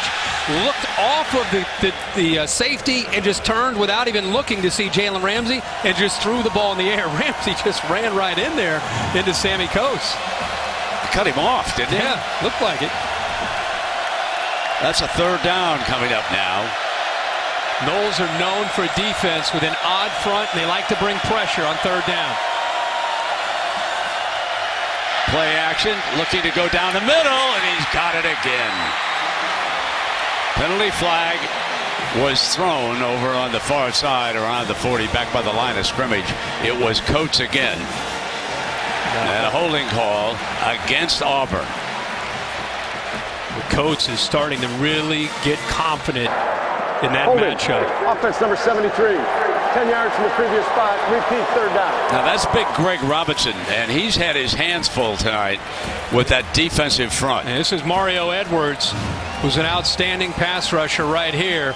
He's trying to get to Nick Marshall, 73. That left tackle is Robinson. They locked up one-on-one, and he pulls him down just enough at the end. That's what the referee saw, just at the end there. And that's what they made the call. That was a quick call by the referee. So it's third down and 18. And Marshall, that flanker screen, and I should say split end screen, and Coach couldn't hang on to it over there. And now they're going to be forced to punt. So they pick up a first down there on that third down, and the holding call by Greg Robinson ends up costing them not just a first down, but keeping this drive alive into Florida State territory. Kenny Shaw, dangerous return man for the Noles, standing back on their 10-yard line. The punting game has been critical here tonight. Shaw with the fair catch inside the 10 at the 9-yard line. 11:35 left. Dangerous field position here for Jameis Winston, who has felt pressure from a tremendous rush by Auburn tonight. So Williams checks in as the power running back, and Auburn puts 4 defensive linemen ready to go, and it'll be Williams. And he's brought down at about the 13-yard line by Frost. Freeman is now the running back in pass protection, and it's Green who sat down underneath for the first down at the 25-yard line. Ryan Smith with the stop. More pressure, more blitzing from those linebackers. This time he sits in there, faces that pressure, makes the throw. You know, Rashad Green is the only Florida State receiver right now with reception for positive yards. Benjamin doesn't have a catch. Shaw has a catch, but it's for negative yards. So Green's the only one making plays so far. Here comes Freeman, but there was a penalty flag on the play. Ball start. Offense number 1. 5-yard penalty, still first down. So Winston came into the game 68% completion percentage. Tonight he's 7 of 17 for 73 yards. Nick Marshall on the other sideline is 9 of 17 for 137 yards and 2 touchdowns.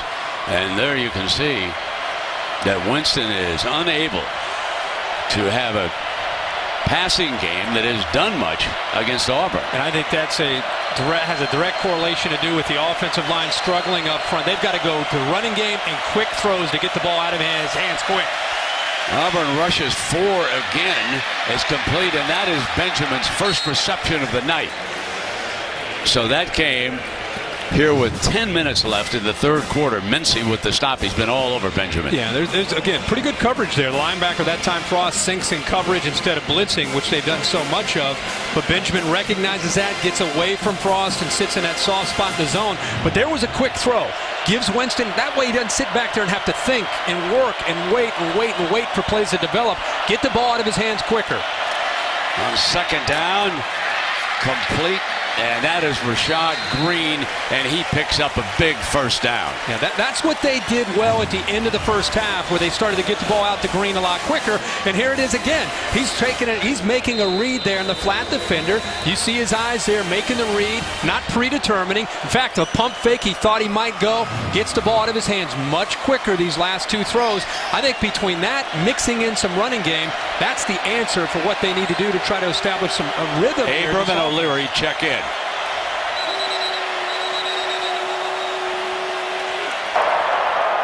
Charge timeout, Florida State.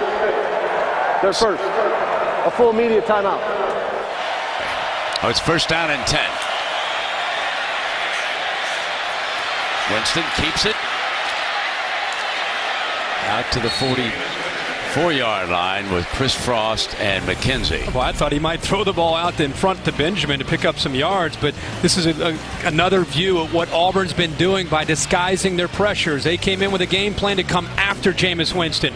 Here they bring one more than Florida State can handle. He can't step into the throw. It's an errant pass. They've done such a good job of disrupting the rhythm and flow up to this point of the Florida State offense and of Jameis Winston. Second down and 2.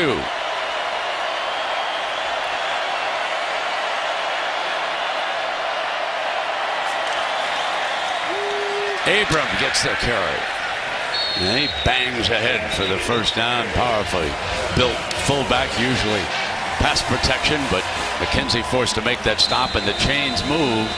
And the Noles here, midway through the third quarter, starting to move the ball. Have you noticed, folks, that Jameis Winston no longer squints when he's looking off into the sideline like he did early on this season against especially Clemson and Miami?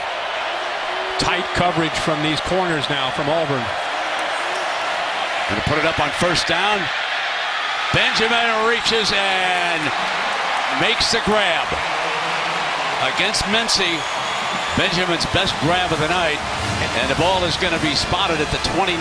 Winston held that football as long as he could, trying to get separation from the big fella. He actually tried to look the safety in the middle of the field, Ryan Smith, off by looking right to be able to give him a little bit more room to throw the ball, but the much bigger Benjamin at 6'5" goes down and makes the play against Mincy. So it's 24 yards on that play, and Benjamin starting to get involved in the Nole attack. Come with the toss play. Devontae Freeman, tough runner. Benjamin is a guy that they felt coming in. They got him one-on-one with his size. He can make a play. Mincy forces him to the inside. Pretty good coverage. It's just the ball is thrown away from Mincy, where the big fella can go down and make a catch. He's improved so much this year as a route runner, just being more committed as a wide receiver, becoming a more complete receiver. Christian Green now on the field as one of the receivers for Florida State. Winston, incomplete. Green, the intended target, and Davis. Davis and Mincy, even though they're not large on the corner, they got some talent, folks. Well, they've done such a great job the entire ball game, Brandon. The other thing you have to think about is Ryan Smith, Jermaine Whitehead. You have Threezy. These safeties have played well. They have done. It's easy to look at the pressure and the blitzing, but they have been all over these Noles receivers.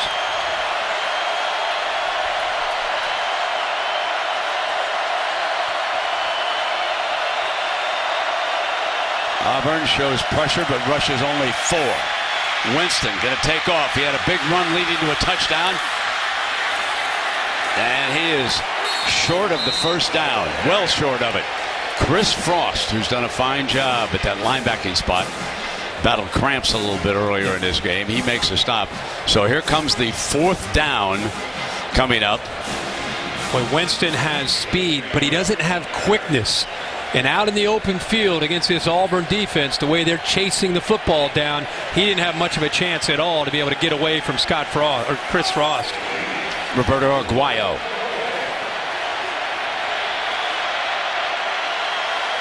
"41-yard attempt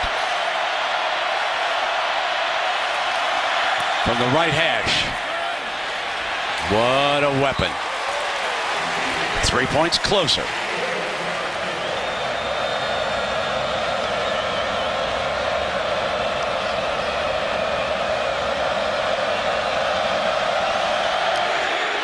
Short, high, kickoff. They want the pooch. Fumble! And recovered by Auburn at the 27-yard line. Jay Proche fell on it after it slipped through his hands. Remember, Chris Davis bobbled a punt, and he was able to get the football back. And now this time it goes right through the arms of Jay Proche, and he's able to jump on top of that. So as good as Auburn has been in special teams, especially with their own punter, Stephen Clark, they've come close to having a few miscues, but Proche jumps back on top of that.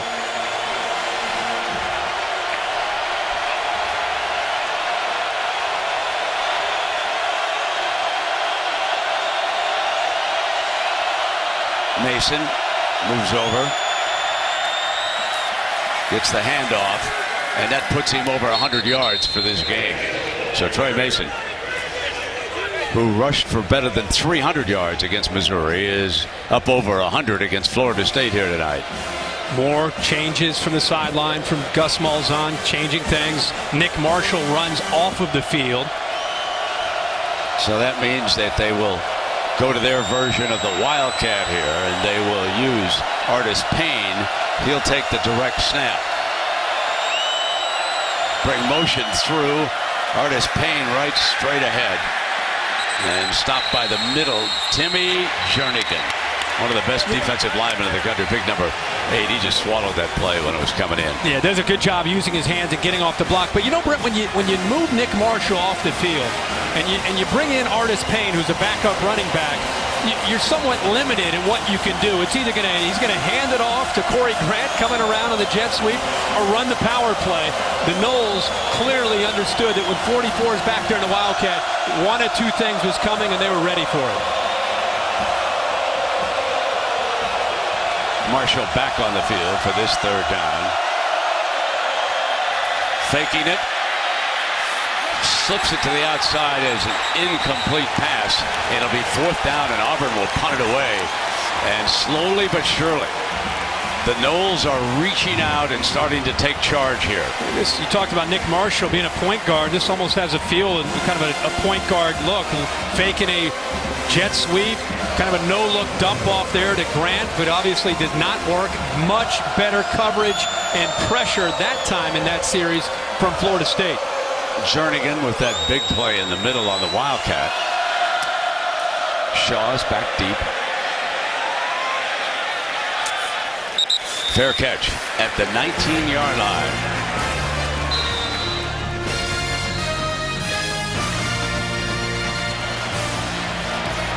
Jameis Winston and the Noles come to the line of scrimmage. Ball on their own 19-yard line. Freeman is the running back. Gets the call, and he picks his way out to about the 23-yard line before Swain makes a stop. Noles are not used to trailing. In fact, the entire season for 13 games, a little over 38 minutes. That's all they've trailed tonight. We're closing in on 30 minutes. Remember, the quick pass game helped Jameis Winston a lot in the last series to let them dig themselves out of bad position there where they started inside their own 10-yard line. 2nd down snap to Winston. Dropped. Benjamin dropped it. Would have been a first down for the Noles, and now that'll bring up a third down, and Auburn substitutes 5 defensive players. Yeah, man-to-man, and that's a matchup we've seen here in the second half. Boy, that's a good throw, and that's a ball that Benjamin's got to be able to come up with there on second down. Got the separation, the throw's on the money, he just dropped it.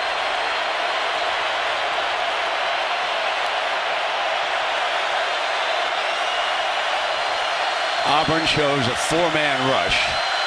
They have blitzed off that look a couple of times tonight. There's Frost. In trouble. And that is big number 30, D. Ford, the senior from Odenville, Alabama. That's his second sack of the game. Well, he's been doing this all year for this Auburn defense. It's his second sack of the night. He has 10.5 on the year. What a great move back to the inside. Watch this move back to the inside. He's able to penetrate, gets inside of Bobby Hart, the right tackle, with such suddenness and quickness. He surprised him. It is interesting. When we were down there talking to him, Ford was playing the piano. And I mean, he plays a mean piano. No doubt. You don't think about a defensive end sitting down at the Ivory. It's so well spoken. Oh, wonderful. He's fun. Yeah. Now, Davis is back deep. Oh, he screwed it up. No question. Auburn, It's the third. kind of like he was waiting to see whether or not he was going to signal for a fair catch. Instead of getting completely away from it, then he reaches there. So we've had several loose balls here, Herbie. And Patrick Lyman, 41, ends up getting on the football. But I'll tell you what, Brent, that's the third time in a row that Auburn is flirting with disaster here with a football. 2 on a punt. And then also we had 1 on a kickoff return. This is Chris Davis's second blunder. Well, he got really lucky that Lyman had a heads-up play there to come back to the football, because Telvin Smith is all over the ball, and there's another Nole diving in there to come up with it. Now, Malzahn needs a couple of first downs to keep his defense off the field here. Marshall will keep it, attack the outside. Breaks a tackle, still going, and out of bounds at the 45-yard line. What a brilliant run by the athletic one who started his college career at Georgia as a defensive back. And they motion Ricardo Lewis to get him out in front, to give him a lead blocker. Lewis does a good job of helping him, but he's making people miss out there too. And Jernigan stood him up in the hole. Look at number 8. The big man getting up, saying, not on me this time. Yeah, Jernigan, one of the best in the country. Energy, has his hands up there, is able to separate. That's what he did there. He, Mario Edwards, and also Eddie Goldman have got to hold their point up front for the defensive line of this Noles defense. Second down and 12 for Marshall and the Tigers.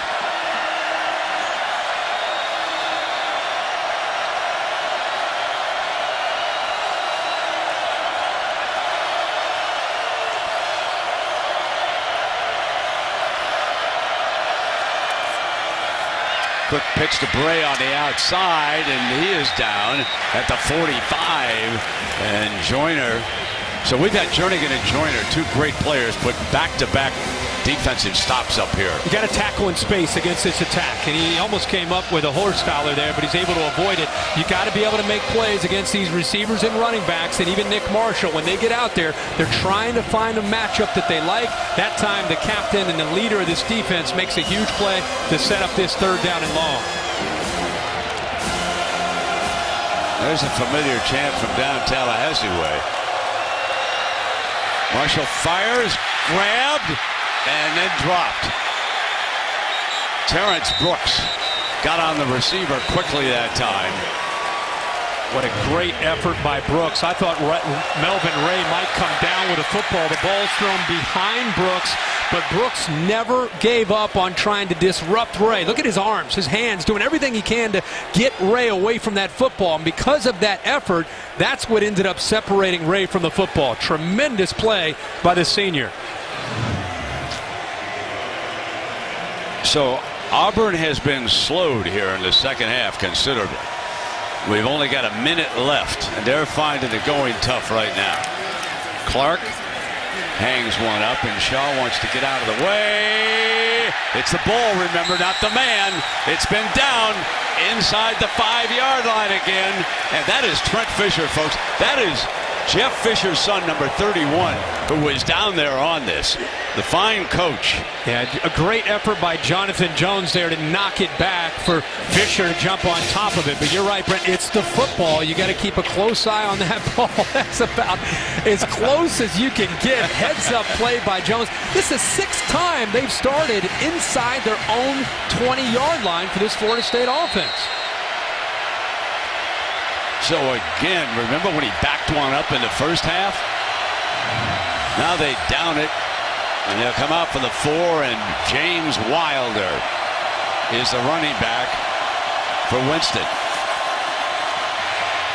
Out of the end zone, complete to Rashad Green, who is working the sideline, and he is out of bounds at about the 11-yard line. And that looked to me like Mr. Corso was spotting the ball down there, folks. That's a nice read, because Nick O'Leary's on the inside. Chris Davis sinks to the inside. See how he sinks back into 35? That opened it up back to the outside. And you're right, Lee Corso right there trying to spot the ball, trying to help his Noles out. Florida State alum down there. He probably whistled in a couple of plays. There's a handoff now to Wilder. Wilder breaks the daylight. Big first down at the 29-yard line. Watch the double team by the center and the right guard. Watch how they open this up, and it's a heck of a cutback here, being able to get it back behind the double team. The linebackers flowed, the double team from the right guard that time. Jackson along with Brian Stork, and that's the first real sign of positive yards into the teeth of that Auburn defense on the ground we've seen all night. That's because this defense has every reason to be tired. The offense has not kept the defense off the field here. Oh, mercy. Oh, McKenzie, let one get away. Well, he doesn't have his feet settled. He's at a little bit of a play-action fake, a zone read look to Wilder. Now watch how he never gets his feet settled. He's moving around in that pocket and just tries to flip the ball out to Kenny Shaw, who is open behind the coverage. But again, I don't care how good you are and how powerful you are, if you don't have your mechanics as a quarterback and you just kind of flip it out there, the ball's not going to be on the money. And that time, McKenzie almost comes up with that interception. Second down and 10. Wilder again to the 31-yard line, upended by Smith. The story tomorrow, if Auburn ends up winning this game, will not just be about their offense and Gus Malzahn. Everybody has got to be appreciating what Auburn's doing on defense. They are attacking. For 3 quarters, they've been in attack mode against Jameis Winston. Auburn said, we want Florida State in the 4th quarter. They've got them. The final BCS game of this era, and the underdog Auburn Tigers are leading Florida State 21-13. But in that 3rd quarter, Florida State outgained Auburn 96-45 yards. The Noles have the ball again, facing a big 3rd and 7. And the clock getting established here on the field. Remember, Auburn has brought a lot of pressure on Winston on 3rd down situations. They show pressure. They're manned up right now on those wide receivers. Rushing 4 on Winston. Fires. Incomplete. Florida State is forced to punt, and Ryan Smith, the safety, did a fine job on that play. Brent, he's kind of just sitting there in a robber, looking on the inside and waiting for a receiver to break. You see his head's on a swivel. He's waiting for that throw right to the 1st down marker. They've got leverage on the outside to take that part of away with one defender in Mincy, the corner, and then Ryan Smith is waiting there for the ball to come back to the middle and is able to separate the ball. Nice play. Chris Davis will go back deep. Beatty is the punter. Jason Beatty from Charlotte, North Carolina. Line drive punt. And a good one. It drove Davis back to the 15, but it's returnable. And he is out to the 26-yard line. Here comes Mason, trying to swing left.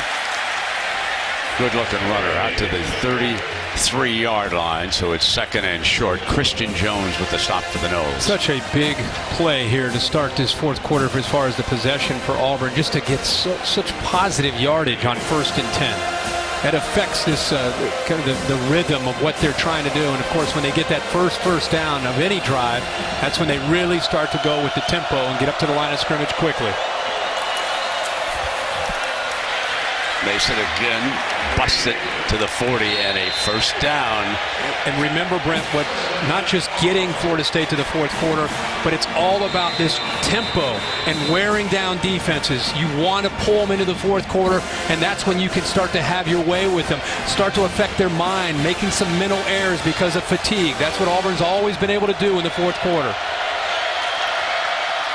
The jet sweep, Bray in trouble.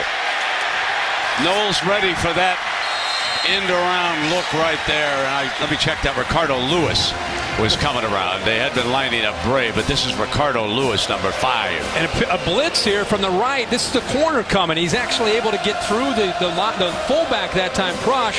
They brought the corner blitz. They've been doing that from the boundary, the short side.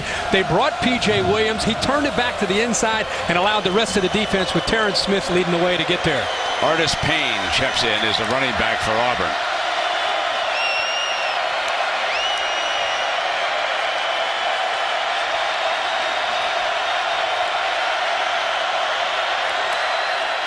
Play fake to him. Far side, intercepted at the 45-yard line. The 26th interception of the year. This one by P.J. Williams. Huge in this game. Well, P.J. Williams, we just talked about how he's been blitzing, and this time, this is a poor decision by Nick Marshall to throw this football. Kind of nonchalants it, just throws it up into coverage. I think you underestimated Williams dropping. You have Jalen Ramsey coming over there to make a big play. That was well covered, and he forced the football. One of the few mistakes Marshall's made this whole game. There was a fumble on that. And Joyner, I'll watch Joyner, folks. He saves the day by picking it up. And then the ball had come free. And you can see the Knoll fans, that's in Tallahassee right now. They're celebrating. There's an Auburn player down on the far sideline. That ball was up in the air. Joyner and Telvin Smith both right there to jump on top of it. Joyner comes up with it.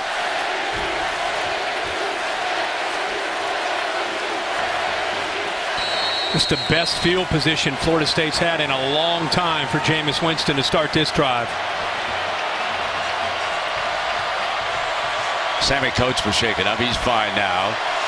So Winston from the 44-yard line after the interception. But give Joyner a big assist while recovering that loose ball. Winston on first down. High, but it is caught by Freeman. And he's got about 7 yards. All we heard about leading up to this game is if Auburn did get into the fourth quarter, because it's something that Florida State hasn't had to deal with, what a big advantage it would be for Auburn. But I think it's unfair to Florida State to say because they haven't been there, they're not able to execute and win in these kind of situations. We'll see how they end up playing this out here in the fourth quarter.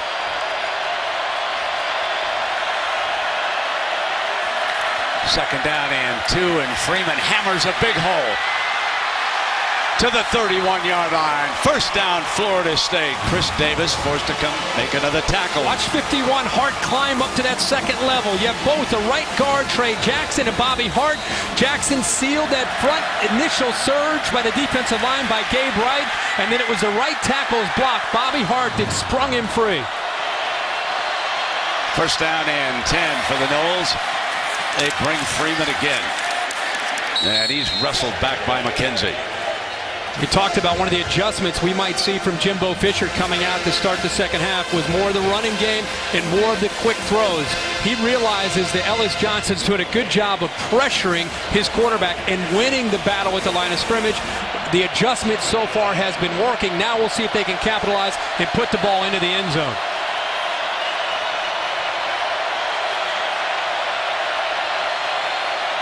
Second down and 10. High, but Benjamin's there. First down at the 11-yard line. Whitehead makes the stop on the 6'6" Kelvin Benjamin. Now this time he holds on to the football. They actually jump back into a zone coverage, and Benjamin does a good job of being able to sit up and go into the air to make that play. And how about the throw by Jameis Winston? He stepped right into that, put the ball where only his man can make a play on it, and the big receiver goes up and makes the play. Abram checks in. Freeman is there on first down. Winston going to put it up. Lays it off to Abram. Running for the end zone. Touchdown, Florida State.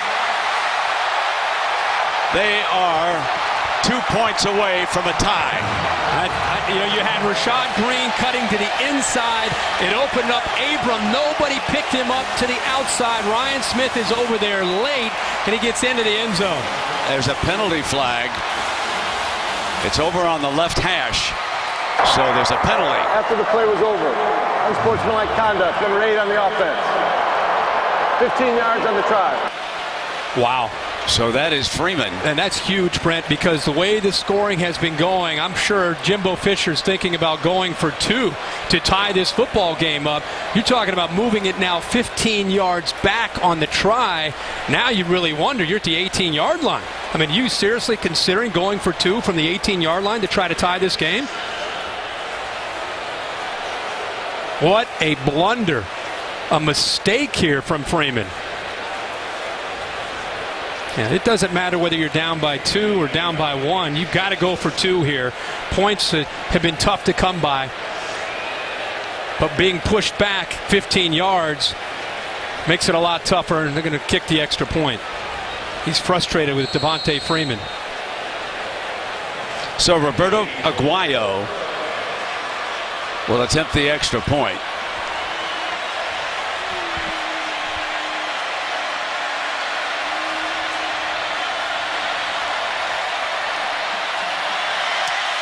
So it's a 1-point game. It's 21-20, but remember what set it up. It was this interception, but watch the end of it. Williams up in the air.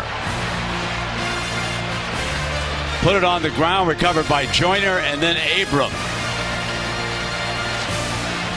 for the touchdown. And it's a 1-point game.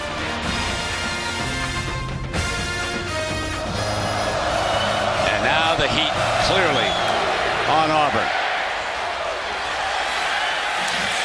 And Quan Bray takes a knee. Now let's take a look at what happened on the touchdown. First, we're going to show you Green going here. Here's Abram that comes out. And this guy right here, the safety, Ryan Smith, is late in getting out there and dropping. See the man coverage to the bottom, takes it away. And Abram showing some quickness for a big fullback. Now, up here is what you want to watch. This is where the penalty is, and this is the official that actually sees it. He taunts the Auburn sideline, looks over at him. I don't know if it's a gesture or he's just kind of signaling out the Auburn sideline. The official saw it, and it cost Florida State 15 yards and a chance to go for 2 to try to tie this game. Good call by this Big Ten officiating crew. Marshall keeps it.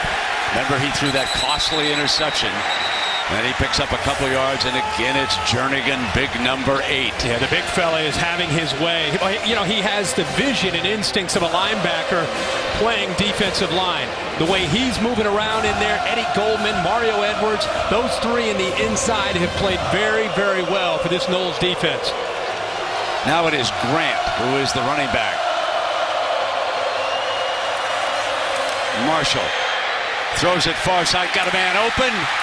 And that is Ricardo Lewis, number 5, knocked out of bounds, and that's a big first down. And they brought 2 safeties, Joyner and also Terrence Brooks, and it left a corner Darby out there all by himself, and I don't think he realized Lewis was sneaking behind him, and he didn't have any help back there in coverage because of safety blitz.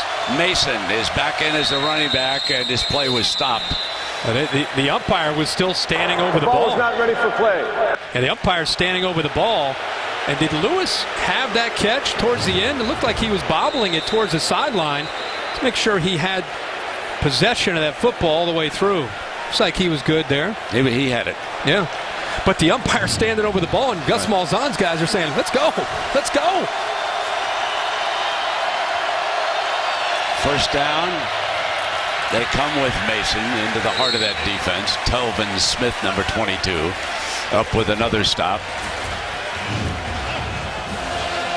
Telvin Smith, and you also have a safety, Nate Andrews, 29, into the game. See how tough it is to pick up yards this second half for this Auburn offense into the middle. I think we've seen Trey Mason pop one for a few yards, but other than that, they've really done a good job of keeping him in check in the interior.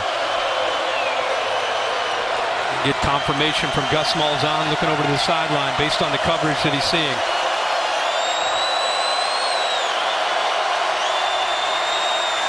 They give it to Mason on a delay. Big hole on the left side. And he's up over 125 yards on this game and across the 25-yard line. And again, Telvin Smith from Valdosta, Georgia, forced to make the stop. Hey boy, Nick Marshall carrying out his fakes. It gets those linebackers out of position and they pick up blocks. And they're hammering now with Mason. I can't say enough about Reese Dismukes, Chad Slade, and Alex Kozan. They've been battling against those defensive tackles all game long. That is a heck of a good-looking middle of an offensive line. Exciting thing is you've got a freshman in Kozan, and Dismukes is a junior, and Slade a junior as well. Jernigan not on the field right now. Second down.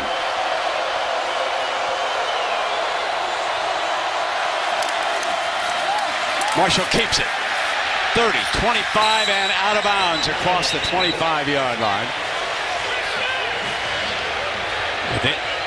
You run the football to the interior, and then you know it's coming. The quarterback pulls it, gets the ball to the outside with that quickness, and there's Timmy Jernigan. There's the tempo. Remember the fourth quarter, how they want to wear you down? There's the result of it right there. Their best defensive lineman is on the sideline trying to catch his breath. So Marshall moved the chains with that run.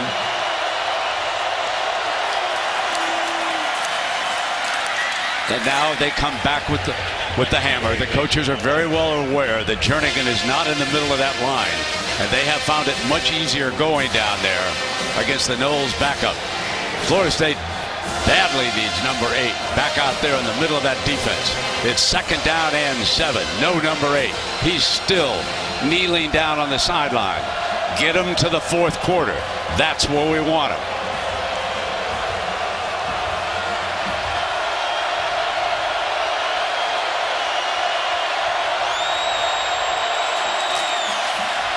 Hammering away with Mason again. One thing about Gus Malzahn, when you study him, if he finds something's working, he's coming back time after time after time. You stop it, and then I'll go someplace else. Right now, with the best defensive lineman out, still trying to catch his breath, that's where they've been trying to attack. And, you know, Gus Malzahn right now, he's trying to make sure they're getting on the same page, making some adjustments, bringing in another big offensive lineman here to give him a big tackle. What a story that is to Herbie. That's Coleman, who battled leukemia, number 72.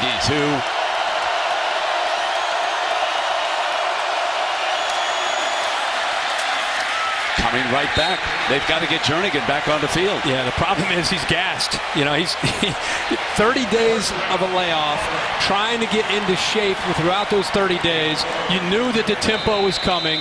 You knew you had to try to rotate bodies in to try to stay fresh. And this is part of what Auburn tries to do, not just to Tim Jernigan, not just in this game, but it's in the DNA of this offensive system. Bringing the clock down. Inside of 6:30 right now. They've got a first down. They could get another first down without scoring a touchdown. Let's see if they continue to hammer that soft middle. Here he comes. And a little across the 10-yard line now. Not much there for a couple of yards. See what happens when you have a weakness like this and they keep exploiting it. What happens is the linebackers and the safeties start to forget about their keys and they start to come down to help out. And when you start to come down and help out, Gus Malzahn on the sideline, Rhett Lastly on the sideline, they recognize that, and that's where they're going to see a play action, or you're going to see Nick Marshall try to bait you with a good hard fake and then get around the corner. Do not be surprised to see play action or Marshall with a run. Eddie Goldman, number 90, does check back into that defensive front right now.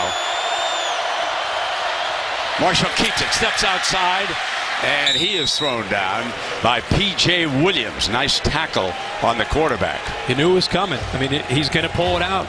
You start to get lulled to sleep with the interior. It opens up so many different aspects of this offense and the play calling from Gus Malzahn.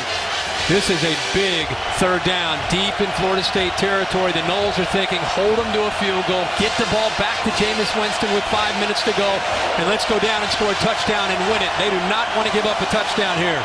Grant and Mason both on the field for Auburn. Under center. Rolling to the right. Marshall fires, incomplete high.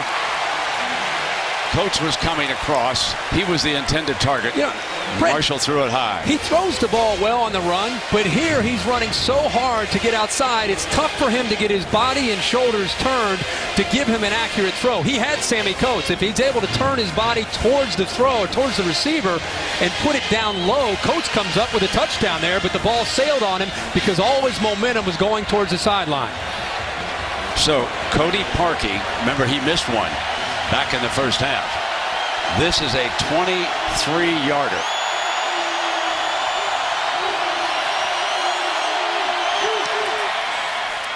Through.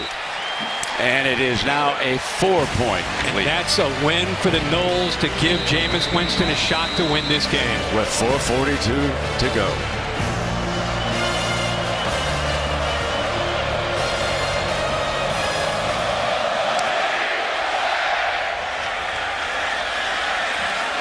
Whitfield's coming out. Great return man. 30, 40, daylight. Green ahead. Got it. Headed for the end zone. Touchdown, Florida State. A 100-yard return. And Auburn is stung by its own medicine.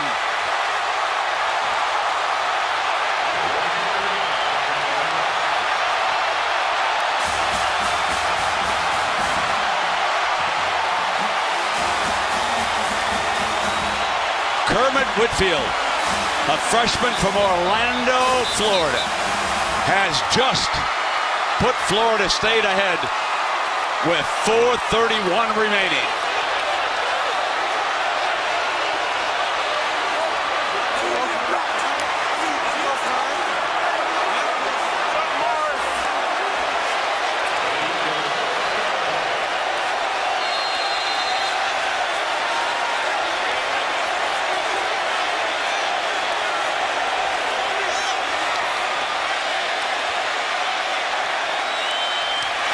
Aguayo tacks on the extra point.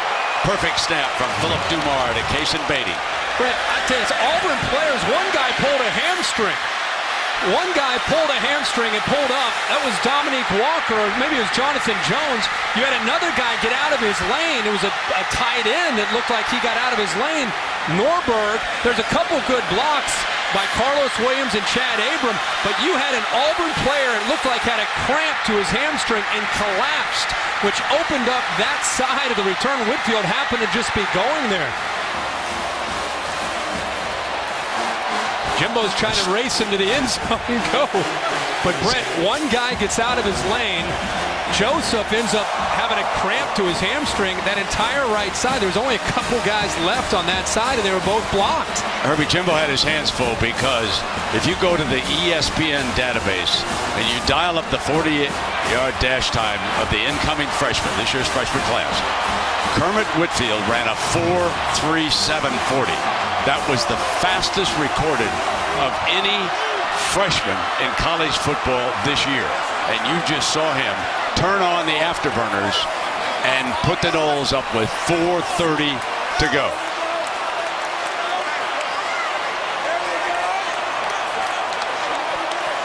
Bray and Davis are back deep for Auburn. Whitfield, his second kickoff return touchdown this season, has boosted the Noles into their first lead since the opening quarter.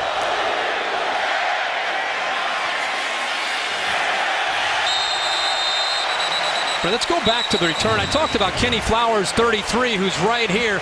He gets out of his lane, and watch number 3 right here. the defensive back Jones, all of a sudden he gets a cramp in his left hamstring or something. Maybe he pulled a hamstring. He goes down. You see the 33 gets in out of position towards the middle, and it's just 2 blocks. Abram picked up a block. Carlos Williams picked up a block. You talked about the speed of Whitfield, but a couple mistakes there. Well, one guy had an injury. The other guy moves to the inside. Boy, it opened it up on the left side for the Noles in that big return. Big Timmy Jernigan back on the field for Florida State. See how long he can hold up here on a pivotal drive. First down from the 25-yard line. Marshall. Edwards had him, slowed him up, and then finally wrestles him down out of bounds. Mario Edwards having a big-time game. Yeah, Jeremy Pruitt wanted to maintain an aggressive attitude. What a great play by a 280-pound defensive lineman. Out in space against Nick Marshall, a former point guard, a dynamic athlete, and the big fella holds his own, makes the play in space, and chases him out of bounds and lands on top of him out of bounds. Second down and 12. Mason, he's cut off. Christian Jones had him cut off. That's probably the best 2 plays that Noles have played tonight, back-to-back, of the whole game. They tried one side with Edwards. They come back the other way. And how about the play in space that time as well? This time it's Jones. They are maintaining that aggressive approach that Jeremy Pruitt wanted them to have at the most important time of this football game. Third down and 11.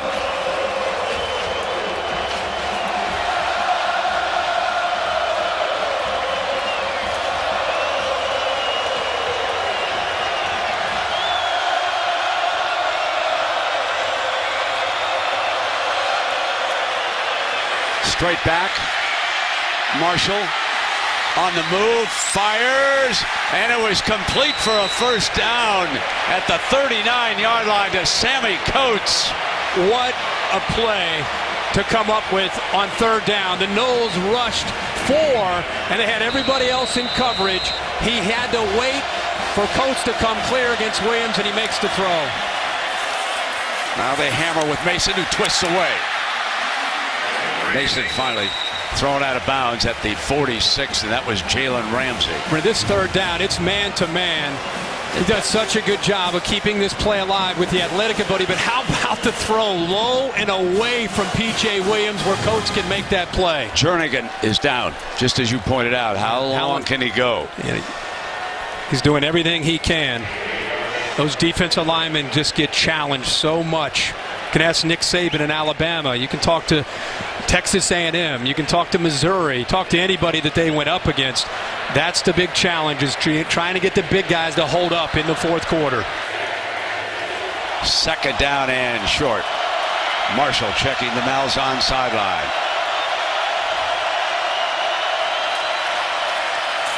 Mason hammers right straight ahead for the first down. They cross midfield. You've got 2:31 to go in the game, 3 timeouts, an up-tempo offense. They're not in any rush at all. They have confidence that they can move not only in field goal range. You and I were talking at the break. Gus Malzahn's thinking about getting the ball into the end zone and scoring a touchdown. They keep going up the middle to set up other aspects of this offense. Play action. Fires wide open. Complete to Coates at the 33-yard line. Get these linebackers out of position. They're so reliant upon coming up against the run game. We just said how they're setting up other aspects. There's the play action behind the linebackers coming up to defend that inside run game. Marshall keeps it, but Joyner was coming, and Joyner able to hold him up and take him down. Huge sack by the defensive back. And Joyner looked like he was going to go down towards Trey Mason. At the last second, he comes off of it. He sees the ball in the hands of the quarterback. So he wasn't as if he was just going at Nick Marshall. He, in fact, is coming down on Mason, but his instincts and quickness allowed him to come off of Mason and jump back out to Nick Marshall. That's a heck of a play by the senior defensive back. And it's a 2nd and 16 after the 6-yard loss. Mason steps outside right, breaks the daylight. Still going. End zone. Touchdown, Auburn. Not quite yet out of miracles.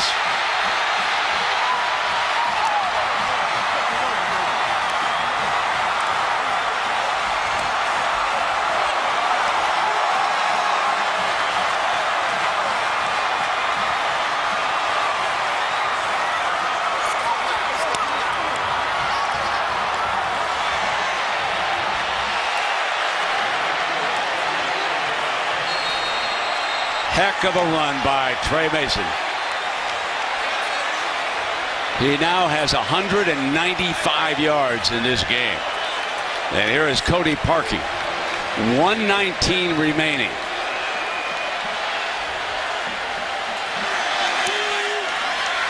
And Florida State needs a touchdown. Brent, you know you've been talking about these guards. How about the block right here by Chad Slade, who's going to get up to Telvin Smith, but also you're going to see the tight end who's out here, Uzama, who's going to come up with a big block right here on LaMarcus Joyner. There's the action. Look at the block by the tight end. Nice job by the guard. And then right here is just leg drive and determination. That's a true freshman. Jalen Ramsey coming up in run support. And you've got Trey Mason running right through his arm tackle, bounces off him and into the end zone. That low center of gravity, the balance that he has, the toughness that he runs with, you better come up with some cruel intentions if you want to knock Trey Mason off the tracks. And that time Jalen Ramsey was not ready. Coaches on the sideline. That young man who just scored, by the way, is the son of Vincent Mason, who was in a hip-hop band called De La Soul. And back in 1989, Herbie remembers this one. Oh, yeah. Me, Myself, and I. Beautiful. Well, it was Me, Myself, and Trey. We start with Eminem, and we finish with Me, Myself, and I. Man, what a dandy this has been. In fact, all 5 of the BCS games. When you go back now, it all began right here on this field. Michigan State upsetting Stanford. Then how about Central Florida down in the desert, taking out Baylor? Then we switched over to New Orleans, and Oklahoma upset Alabama. And down to Miami, and Clemson stopped Ohio State. And now tonight, another underdog, and a double-digit underdog at that. Auburn leading by 4 with 1:19 to go. Speaking of underdogs, you go back to the 06 national championship with Vince Young and USC. The Longhorns were underdogs. They were down 5 with 2:09 to go in that game in this stadium when Vince Young took them down and into the end zone to win the game for the Horns. Swung it around the right side, as I recall. Well, there's the kickoff, and it's from the 2-yard line. And this time, the young man is not going 100 yards. And they stoned him there at about the 19-yard line. And that was Craig Sanders, number 13, who got down and made that stop on Whitfield. You know, last series, we thought this is an opportunity for the Heisman Trophy winner to show that he has the goods. Add on to his legacy at Florida State. Well, Whitfield had the return to give the Noles the lead. Well, now he gets the ball back with a couple timeouts, a little over a minute to go. Let's see what he can do. Christian Green is one of the 4 wide receivers. Benjamin, Rashad Green, and Shaw. Winston goes to work underneath with Green, and Green takes it out of bounds to stop the clock at the 27-yard line. That was Ryan White with coverage. Boy, he is great underneath coverage against defenses. He's been doing it all year. Jameis Winston right now is facing a defense and 2 defensive ends, and Carl Lawson, a freshman on one side, D Ford with 2 sacks already. They literally have their ears pinned, so he's got to get the ball out of his hands quickly, and they've got to pick up first downs to get out of bounds to stop this clock. You get about 7 seconds after a first down before it's reset. And Green breaks free. 50, 45. One man with an angle. Got him out of bounds at the 20-yard line. Boy, it sure looked like a horse collar there at the end that I thought they may add on to it. How about Green again, Brent? Underneath. Splits the 2 defenders, Ryan Smith and Chris Davis, and then the speed at the end. That's a horse collar for sure that they missed towards the end of that play. 49 yards on that play. That's what the crowd's reacting to on the replay. The official was forced to step away from the oncoming receiver. He did not have the angle or the look at that horse collar.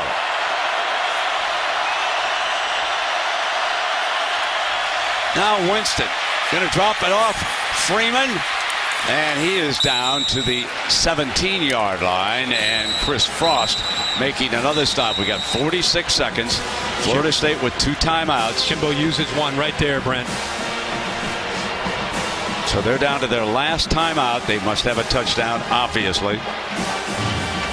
You know, Rashad Green, Jameis Winston told me this week the receiver that he trusts the most is Rashad Green. Benjamin gets a lot of attention, but Green is always in the right spot at the right time. He actually said he took him under his wing this summer, ran routes with him when none of the other receivers wanted to. Green has always been his guy, kind of a mentor for him from the wide receiver group, and how fitting that in this game, this biggest stage, it's Green that's been able to step up, not just on that play, but tonight. 9 receptions, 147 yards. He's been his man tonight for sure.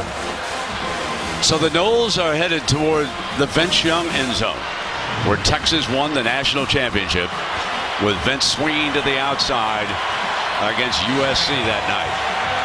47 seconds remaining. Remember, Benjamin, even though he's had a quiet night, if he's left alone at the top of your screen one-on-one, they're not afraid to take a chance and put it up in the air against Mincy, who's at 5'10". Mincy backs off a little bit. Vince doesn't look there, still coming underneath, and the tackle made at the 12-yard line. First down will stop the clock. Frost, and again, they'll get about 7 seconds. Plenty of time with 43 seconds. Clock starts to move. Here we go. Now it is first down and 10.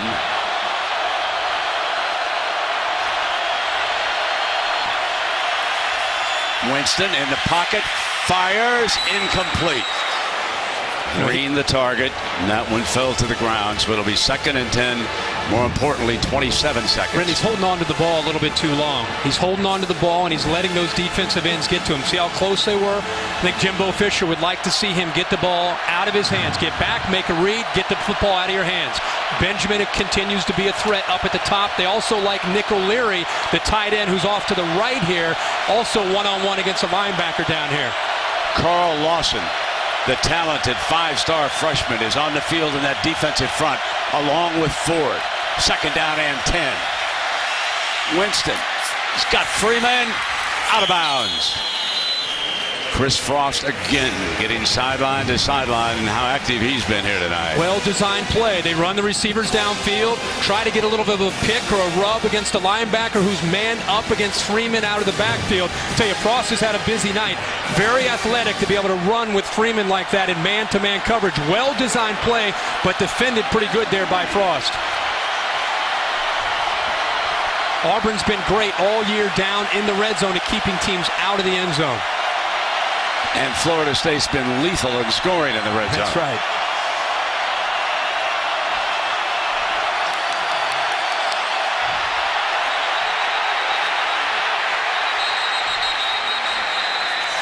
So that was stopped. Offense, 5-yard penalty, still third down. So that will back it up to about the 10-yard line here. Brent, look at Stork kind of communicating, and Jameis behind him saying, come on, come on, come on, snap the ball, snap the ball. And did not get it off in time. Nope.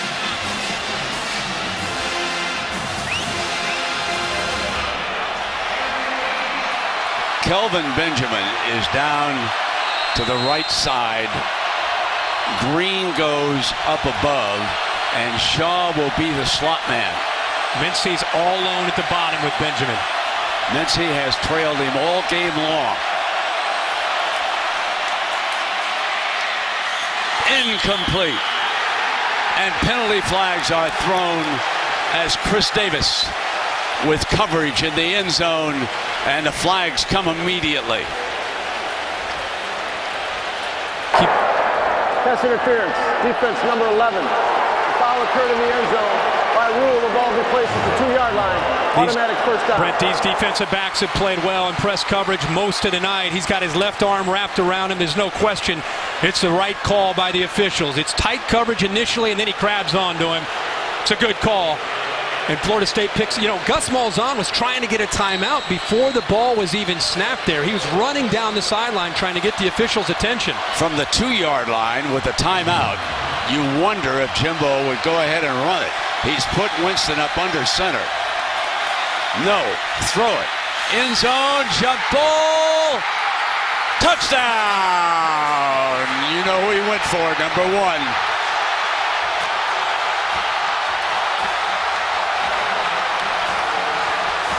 Kelvin Benjamin.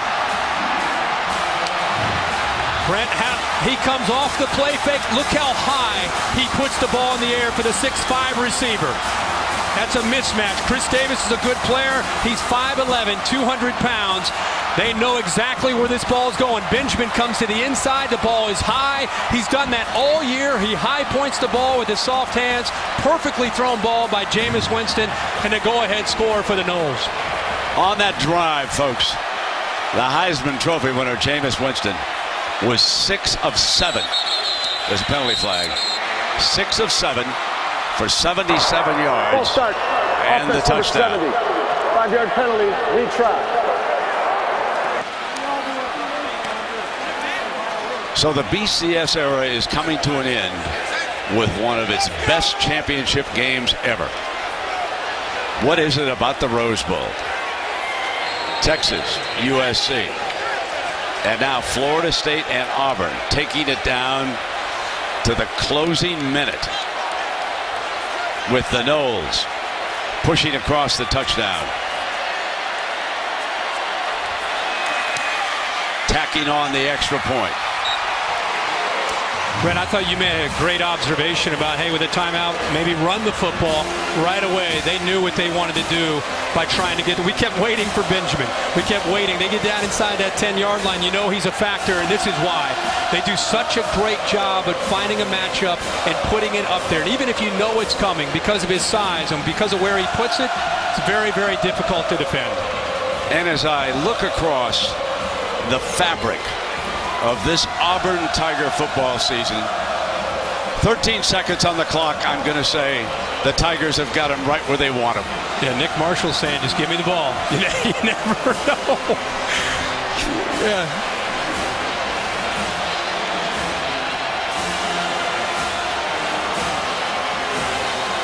One more tip pass center, maybe. We'll see.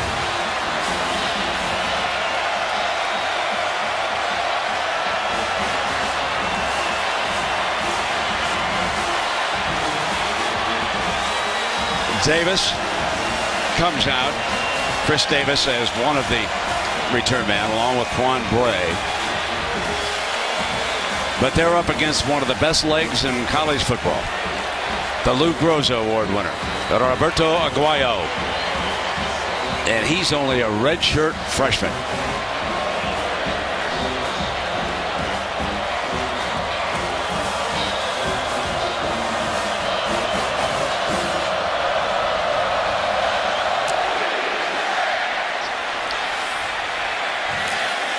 Davis is coming out.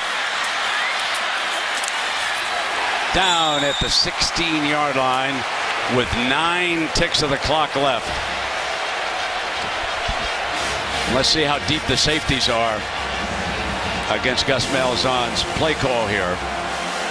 Remember Gus telling us a couple days ago on that play against Georgia that the ball went in the air because he thought there was a crossing route where he had the throw, and he ended up throwing it deep, and he said he actually turned away in frustration, thinking that it would not work out, and of course the tip ball ended up going into the hands of the receiver Ricardo Lewis for the touchdown. Ricardo, of course, had said to the quarterback, throw it to me, and coach was open on the dig, and the rest is history.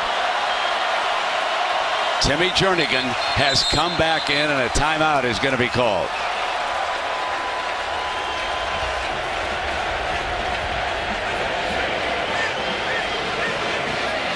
So now the defensive coordinator, Pruitt, and the offensive folks on the other side. You know, quarterback Damian Craig over there on that Auburn coaching staff, he works with the quarterbacks. He was actually recruited by Jimbo Fisher when Jimbo was the quarterback coach at Auburn. He was working for Terry Bowden, and he was a redshirt freshman when Auburn went 11-0. There he is.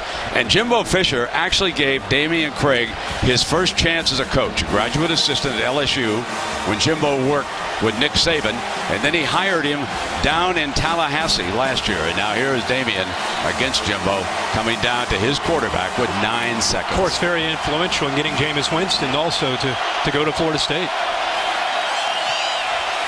Marshall fires sideline and incomplete and out of bounds, and now 3 ticks left on what will go down as one of the most incredible seasons in the history of the SEC, regardless of whether or not they win tonight.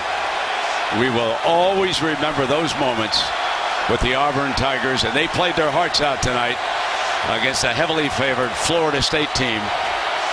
And the celebration is about to begin. Last play. Here comes the lateral. Hook and ladder.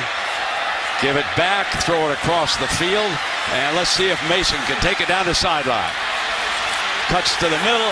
Florida State rules the BCS.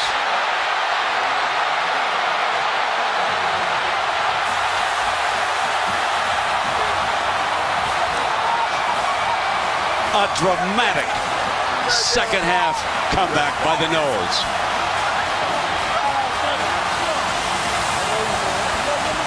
Let's party, Tallahassee. Let's have some fun. And there is Damian Craig, who we were talking about, embracing Jameis Winston. As Herbie said, Damian, who played at Auburn, helped bring Winston south of the border, down Florida way. Two teams went toe-to-toe. Auburn got its wish. They got the Noles into the fourth quarter, but they couldn't stop them. A 100-yard kickoff return, and then the Heisman Trophy winner goes 6 of 7, 77 yards, and the winning toss to big Kelvin Benjamin. Auburn and Gus Malzahn, Brent, deserve a lot of credit for the way they came into this game. Such heavy underdogs. Not a lot of people thinking that they could compete with the talented Florida State team. They played with an edge. They were well prepared on both sides of the ball at the end. You just got to give credit to Jimbo Fisher and the Noles. They kept their composure, and they won the second half. It's something new for them. They outscored Auburn 24-10 in the second half. We're used to seeing Auburn do that, but tonight it's Jameis Winston and Jimbo Fisher.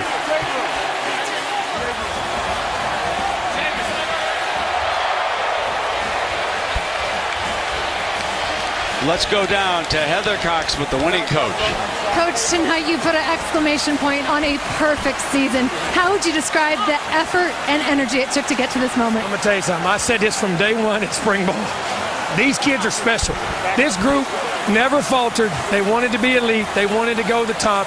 And there is so much character in this group. I'd like to say a special thank to our assistant coaches for preparing these guys like they did all year. Our players I'm so happy for, and our fans. But these kids are special. Jimbo, what kind of strength and resilience did it take from this team, especially tonight when they were tested? They were, and we shot ourselves in the foot, but that's what happens in big-time games. But I told our kids at the halftime, when we got that score before half, we're 2 plays out, we're right where you want to be. Things that are tough is what you remember. And then we got it down to a 1-score game. And all we had to do is do 2-minute like we do every Thursday, and we work on those drills. And our kids believed, they stayed true, they had composure in the game.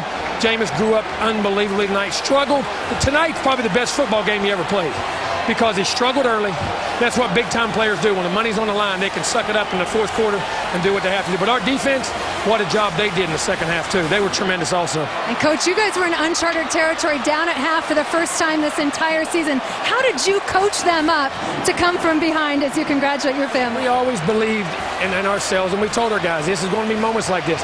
Hey, we had those great games because we played well, but we know you play championship games, you got to go earn them. And our kids, I'm going to tell you what, there's some character on this side, too. These guys know how to play close games. I'm going to tell you, this is a heck of a football team, and the ACC is a daggone good football conference. Go enjoy this with your family, and Coach, congratulations. And now let's go to Tom with Jameis. Heather, thank you very much. Jameis, with 1:15 to go in this game, final drive, what did you tell your teammates around you? I said, guys, we didn't come here for no reason. I said, guys, this is ours, man. This is all the adversity we went through. The first few quarters, it was ours to take. And like I've been saying, we control our own destiny. And those men looked me in my eye and they said, we got this, Jameis. And I said, are you strong? They said, I'm strong if you strong. And I said, we strong then. After struggling through the first half, what was the biggest adjustment you guys made at halftime? We had to go back to playing Florida State football. We came out here, we were letting us be bigger than the game. We were bigger than the game. Then we had to say, hey, let's play Florida State football, because can't nobody be bigger than this game. And we did that, and we came out victorious. You had an embrace with your head coach, Jimbo Fisher. You've been through a lot with him this season. What did you guys share in that moment, Jameis? We champions.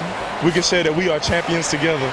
And through everything that we went through all the haters, through every single thing, we came out victorious.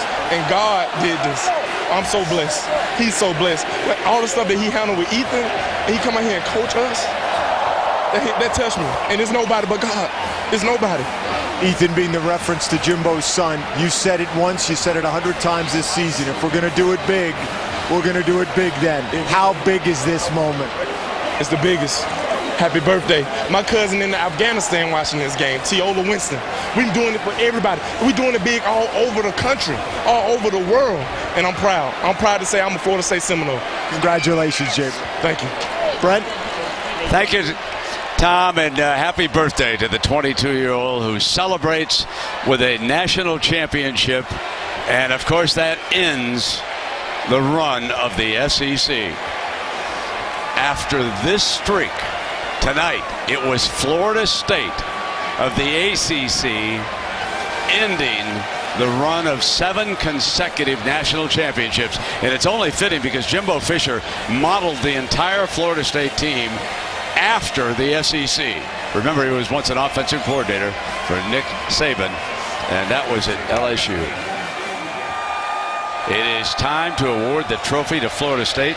Let's go down to John Saunders for the trophy presentation. John? Brent, thank you very much. And now, to hand it out for the very final time, this trophy, this particular one, will ever be handed out, is Bill Hancock, Executive Director of the BCS. Thank you, John. Oh, my goodness. On behalf of the conferences and the schools that administer the BCS, we want to congratulate both teams on a tremendous effort, not only tonight, but all throughout the regular season. And now on behalf of the American football coaches, it's my honor to present the Coaches Trophy presented by Dr. Pepper to Coach Jimbo Fisher and the Florida State Seminoles.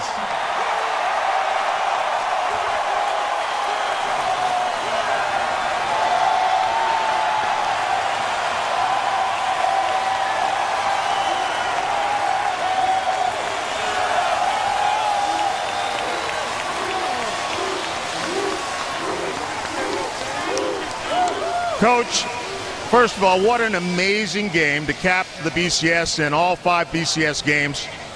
You talked about when you stepped up here, you whispered in my ear, you said, oh my goodness, what a roller coaster of emotion. Talk about what it was like, especially in that final quarter. Well, I mean, you know, you had a group of kids here, and I'm going to say this. This is an unbelievably special group of players. We have a tremendously talented football team, but there's better character on this team than there are players.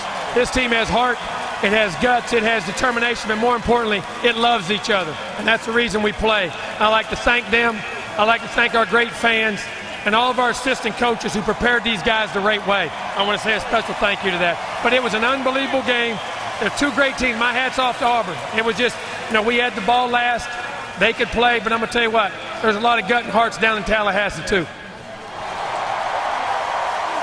Did you ever at any point in the first half begin to wonder, we've never been in a game like this season at all?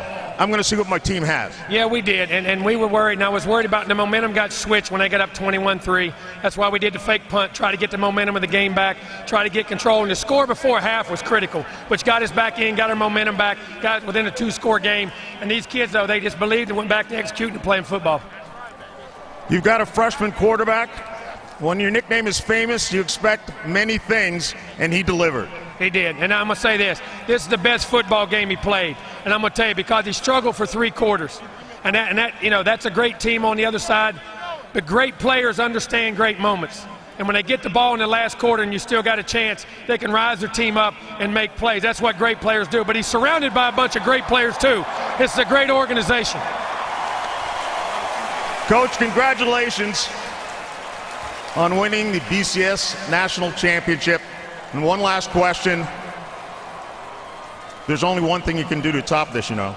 So you want to make any promises for next year? Hey, we're going to make this a consistent thing. This is a program again. We plan on being here. We got a lot of work to do. And it starts when we get home after tomorrow. 2 days from now, we'll get ready for next year. Jimbo Fisher, congratulations. And time now to hand out the MVP awards. First, the offensive MVP. He led the team on an unbelievable drive in the final minute to win the game. Jameis Winston.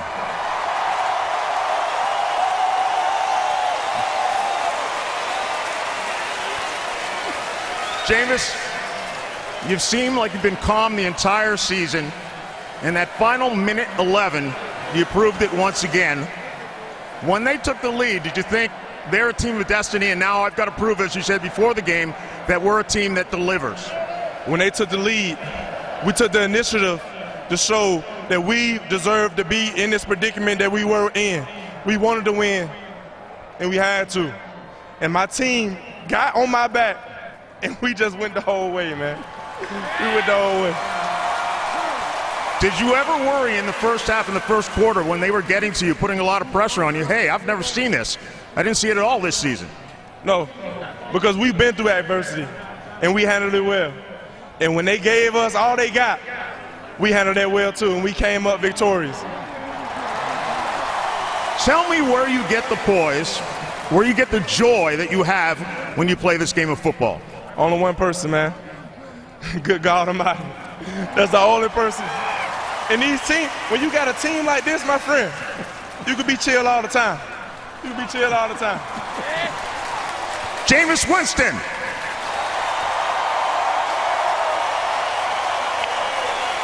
And now the defensive MVP, P.J. Williams.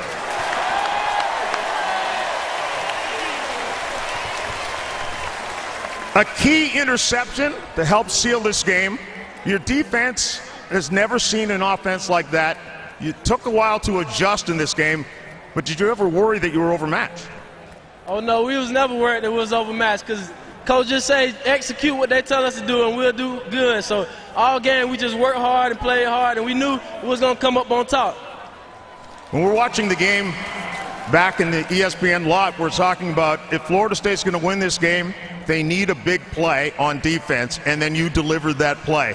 Was that in your mind as well? Oh, yeah, definitely. Coach told us we needed a big play by the defense. So the play was just mine to make. Coach always say the play don't care who make it. So it came to me, so it turned the game around. It was a good play, great play. Congratulations. Thanks. Once again, the champions. The final BCS championship, the Florida State Seminoles. Brent, back to you. John, thank you very much. And congratulations to the Noles and Jameis Winston, who made a little college football history here tonight. 3 freshman quarterback starters in the championship game, and Jameis Winston is the only winner. 8 Heisman quarterback winners have played in this championship game. 3-5 is their overall record. And so Jameis Winston becomes the first freshman to win the Heisman Trophy and the national championship. Well, Herbert, you and I have seen some great games, but this is one of the tops. It really was. I mean, it had a little bit of everything. And again, Auburn deserves a lot of credit for the way they came in, but it was interesting. Everybody wanted to know, Auburn's been tested. They're battle tested in the SEC. It gets into the fourth quarter. It's Auburn's advantage, but really we didn't know how Florida State would respond to that adversity until tonight when they really showed it. In the fourth quarter is where Florida State pulled away. They ended up scoring 21 points, and if you go back and look at this, it's 21-20. Abram, after he gets into the end zone here for a touchdown, remember they couldn't go for 2. Now you have the big return by Whitfield. This was huge. It puts them up 27-24. That was tremendous. It looked like Auburn was against the ropes, but Trey Mason came right back with a big touchdown. They go up 31-24. There's only a minute to go, and it sets up Jameis Winston, where they high point it. They get it up in the air to the 6'5 receiver. Kelvin Benjamin comes down with it, and the rest is history. Another look at Kelvin Benjamin going airborne for what turned out to be the winning touchdown for the Florida State Seminoles. Their first championship since the heyday of Bobby Bowden. And on the other side, after a remarkable season, Nick Marshall, the losing quarterback, they came up just a little bit short. And Jimbo Fisher wins his first national championship as a head coach. And on that last drive, Winston went 6 of 7. And then the Gatorade bath for the winning coach. Herbie, you know, it's interesting, in the first half, Winston threw for 62 yards, and in the second half, he threw for 175 for Jimbo. That's huge. Yeah, it is. They bottled him up there in the first half, and we should go back to the first half where Florida State was struggling. They were down. The crowd for Auburn was into the game. Momentum was favoring Auburn. How about the call by Jimbo Fisher at his own 40-yard line? The fake punt down 21-3. They end up getting the fake punt, leading to their first touchdown to get it to 21-10. And, of course, they got back into the game in the second half. But that was a turning point in the game, not only from a points perspective, but the momentum to try to get things started. There's Big Jernigan. He had a great game in the middle of that defensive line. Benjamin, who caught the winning touchdown pass. Stork, the Remington winner, who anchored the offensive line here tonight. So Florida State answered a lot of questions here tonight. Everybody wondered, what would they do if they were pushed to the wall in the fourth quarter? Well, they responded like champions. 21 fourth quarter points. There was only one field goal, and that was kicked by Florida State in the third quarter, and then they outscored Auburn 21-10 in the money quarter.